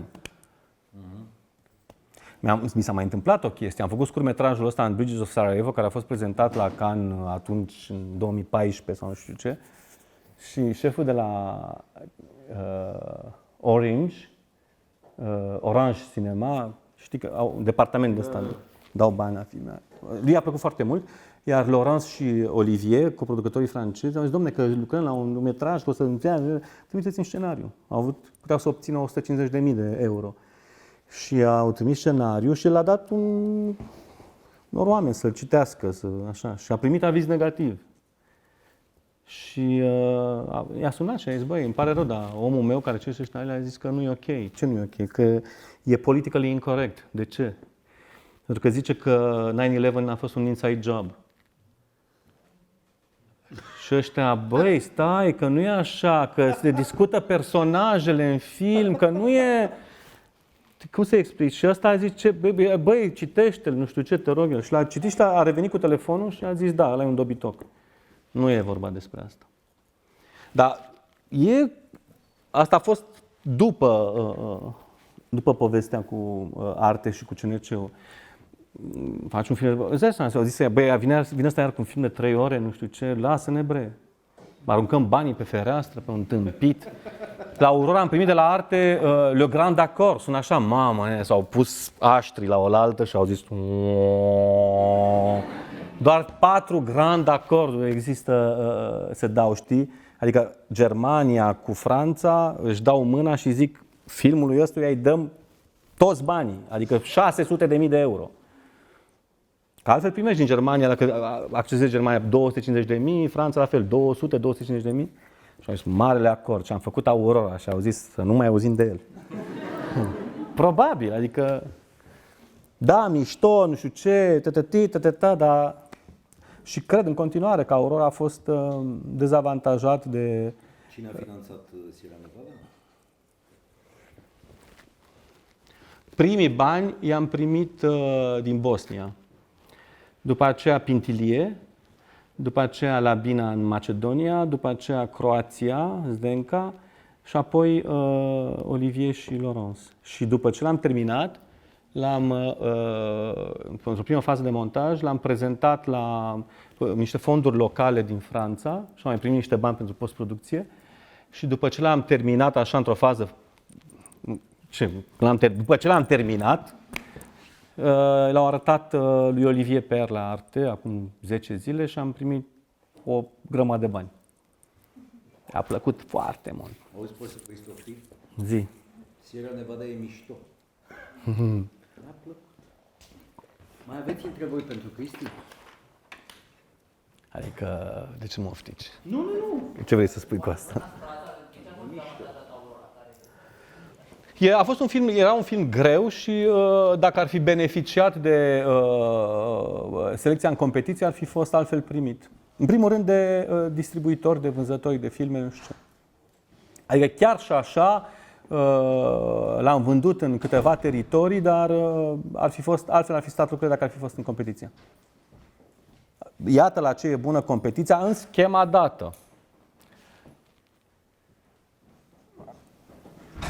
Știi când, dacă nu mă înșel, ăsta a fost Aurora și a mai fost un film românesc atunci, nu? La Marți după Crăciun, Aurora. Și headline-ul presei românești era doar 2 filme românești selecționate. Păi e posibil. Apropo de chestia asta cu Cannes și cu selecția, o poveste de la Aurora, să spun o poveste de la Aurora, spuneați cu dezavantajarea. Am făcut sunetul în Elveția la François Musy, un studio super mișto. François Musy, inginer de sunet super titrat, lucrează cu Godard de câțiva ani. Se află chiar în rol acolo. M-am și întâlnit cu Jean-Luc la bombonerie și am intrat acolo și el mușca dintr-o prăjitură din asta, gen Tosca, cu frișcă și ea a uitat la mine. Mi-a zis, mamă, băi, îl știu pe ăsta. Mi-a să zic, bună ziua, să rămână. Aoleu, stai că e Godard ăsta. Stai că nu e cu un fes, așa, un fular roșu. Și Michel Buller, care era la ora aia directorul școlii pe care am terminat-o la Geneva, m-a sunat și mi-a zis, Cristi, nu știu ce, că trec într-o zi pe acolo pe la François, nu știu ce, să ne vedem și așa mai departe. Și a trecut fix în ziua în care se dădeau ăștia lista, selecția. Eu cu o seară în urmă, cu o seară în urmă, eram pe telefoane, nu știu ce, ăsta, Philippe Bobert, mi-a zis că, băi, Cristi, uite, ăștia ne propun un certain regard, a zis nu competiția, vorbesc cu Marco Müller, mi-a zis că Marco Müller vrea să ia filmul la Veneția, niște discuții din astea, de unde se duce filmul și am zis, bă, nu vreau, acolo unde și aia e, nu mă interesează. Dar după lungi discuții n-am zis imediat. I-am zis, băi, cum, de ce, how, chestii, în fine. Și am zis, băi, dar nu mai, atunci în afara competiției, a fost și Ujic atunci. Da, au fost 3 filme, deci. Și măcar în afara competiției, nu am chef să mă întorc la un certain regard. Și, în fine, asta a fost decizia. Și a doua zi a venit la studio, la François Musy, a venit Michel Buller și am ieșit, am băut o cafea, ne-am întors și, băi, s-a anunțat lista și dau pe ăsta pe computer, Gabriel, așa, de pe computer și toată lumea se uita, mă uitam și eu, cine sunt, cine nu sunt. Michel Buller avea, nu știu la ora aia câte mai avea, dar la un moment dat avea 3 cinematografe art house în Geneva, un om foarte pasionat de cinema. Nu știu câte mai are, dacă mai are vreunul. A fost criza în 2008, știu că a fost și el lovit de criza asta. Și era aproape în fiecare an la Cannes, de ani de zile. Și s-a uitat pe listă, și nu e bancă, adică nu este... S-a uitat așa, s-a uitat și a zis, asta e o selecție pentru Apichat Pong. Apichat Pong o să ia Palme d'Or. Și am zis, bă, du-te de Adora! Ce le mai știi tu pe toate? Și a luat Apichat Pong Palme d'Or și am zis, mi-am cerut scuze în mintea mea pentru măgăria pe care am gândit-o Și am zis, băi, da, s-ar putea să fie chiar așa. S-ar putea ca în momentul în care ești în lumea asta a business-ului de cinema, principal, e un om pasionat de cinema, nu e doar business, să înțelegi mai bine codurile, listele, chestii și să poți face oarece predicții. Se întâmplă că asta s-a suprapus perfect. Asta nu înseamnă că în fiecare an ce zice aia se întâmplă. Dar cred că există cred că poți să-ți dai seama de 1, 2, 3 lucruri. Sau pur și simplu m-am nimerit eu doar în ziua aia în care el a ghicit și toată viața a dat numai gherle. Și acum fac din el așa o chestie. Și spune, cum e bre? Țeapă, pe toate le-am ratat. Aici am nimerit. Nu se știe. Și o să rămână un mister. De aici, acum? Mi se pare foarte ok. Mi se pare mișto că e Jarmusch. Eu m-am apucat să fac cinema pentru că mi-a plăcut Jarmusch. Mi-a plăcut Stranger Than Paradise, deși Down by Law era filmul pe care îl vedeam în buclă cu fratele meu și prin cartier pe acolo. Unchiul meu era pasionat de cinema, pe vremea Ceaușescu avea o mulțime de filme din astea pe casete video și în mod bizar, împărțite ciudat, mătușa mea stă în Anglia din 72 și m-a înregistrat de la televizor de acolo din Anglia și la el am găsit Jarmusch, ăsta Down by Law mi se părea super așa. Dar Stranger Than Paradise, pe care l-am văzut după, mi s-a părut o treabă. Dar probabil că era relația cu pictura. Toate cadrele alea, mi se par de o frumusețe incredibilă. Dar acum, ce fac eu nu seamănă cu ce face el. De asta am și pus la Cigarettes and Coffee, de aia am făcut scurtmetrajul exact ca un omagiu. Și când am fost cu Lăzărescu la Cannes, în anul ăla, era și Jarmusch în competiție, nu știu cu ce, și m-am dus acolo și o românache. Am luat ăla, dar am luat, Broken Flowers. Și am luat, aveam DVD-ul, am zis, băi, ăsta acolo, iau și dau și lui să vadă scurtmetrajul meu.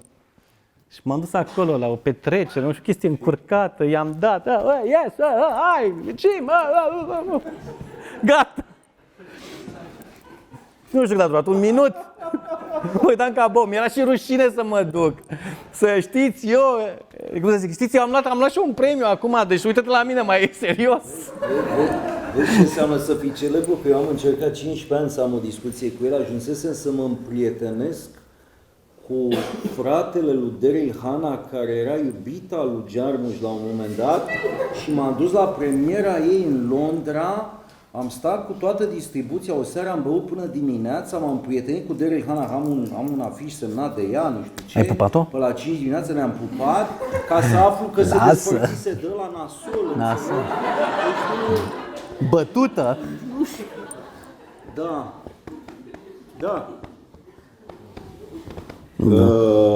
Pe de altă parte, discursul lui Jarmusch pe scenă în 95 la Dead Man, apropo de ce înseamnă să fii un cineast independent, care l-a costat foarte mult pe el, pentru că nu poți să vorbești rău despre frații Weinstein. Adică vorbești despre cine vrei, dar despre ea nu poți. Dar e mișto Dead Man.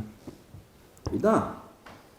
Ăla e mișto Dead Man, apropo de Lăzărescu și apropo de faptul că urmărim un om care moare pe de o parte la tine și un om care e deja mort. Și nici ăla nu face filme prea scurte, adică nu poți să spui că Dead Man e un fel de Aurora. Bine, dar până la Dead Man nu, erau pasabile, că erau digeste, așa că durată. E foarte ciudat, nu că vorbim despre Jarmusch, pentru că și ăsta are 3 ore fără 7 minute. Avem un contract semnat, nu avem ce să facem. Și ăsta are 3 ore și 7 minute. Asta zic așa, paranteză. Și ăsta are 3 ore și 7 minute. Și mă gândesc că el s-a și lăsat de fumat, eu nu. Asta m-am gândit. M-am lăsat, nu mai pot să fumez, mi se face greață. Seara asta.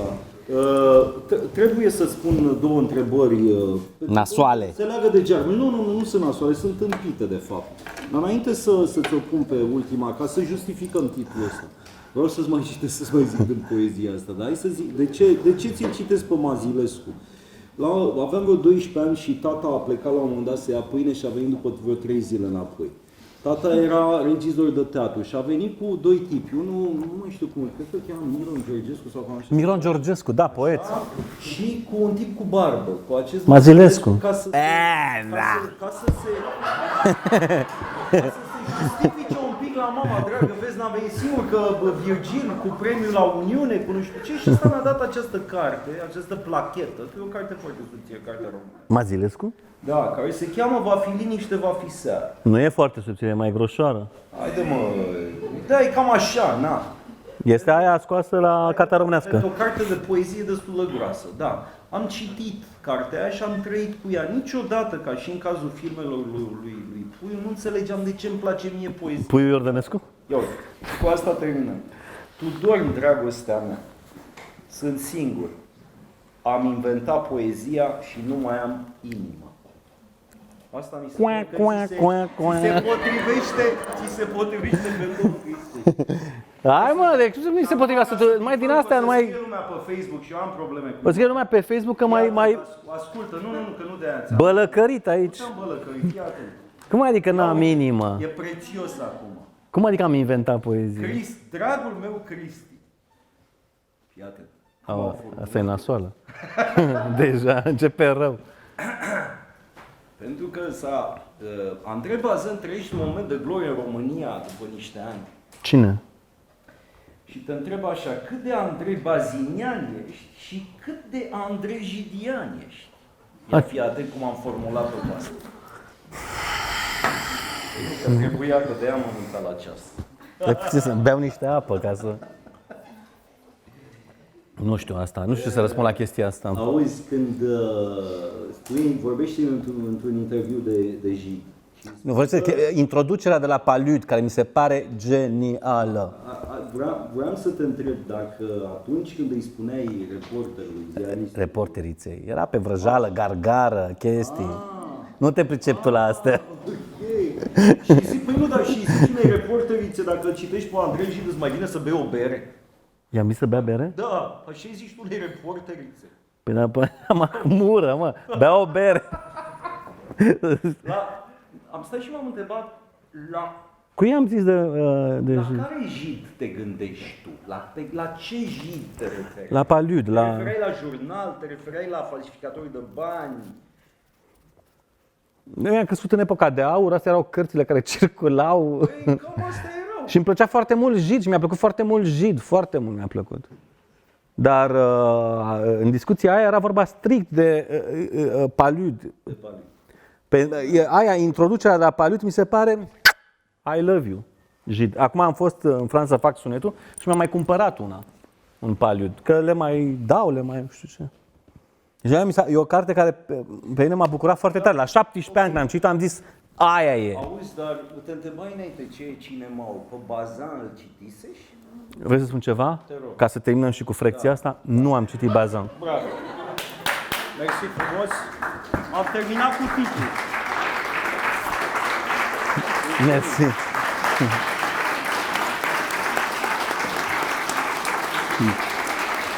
Și vreau să aplaud și eu, că nu se poate.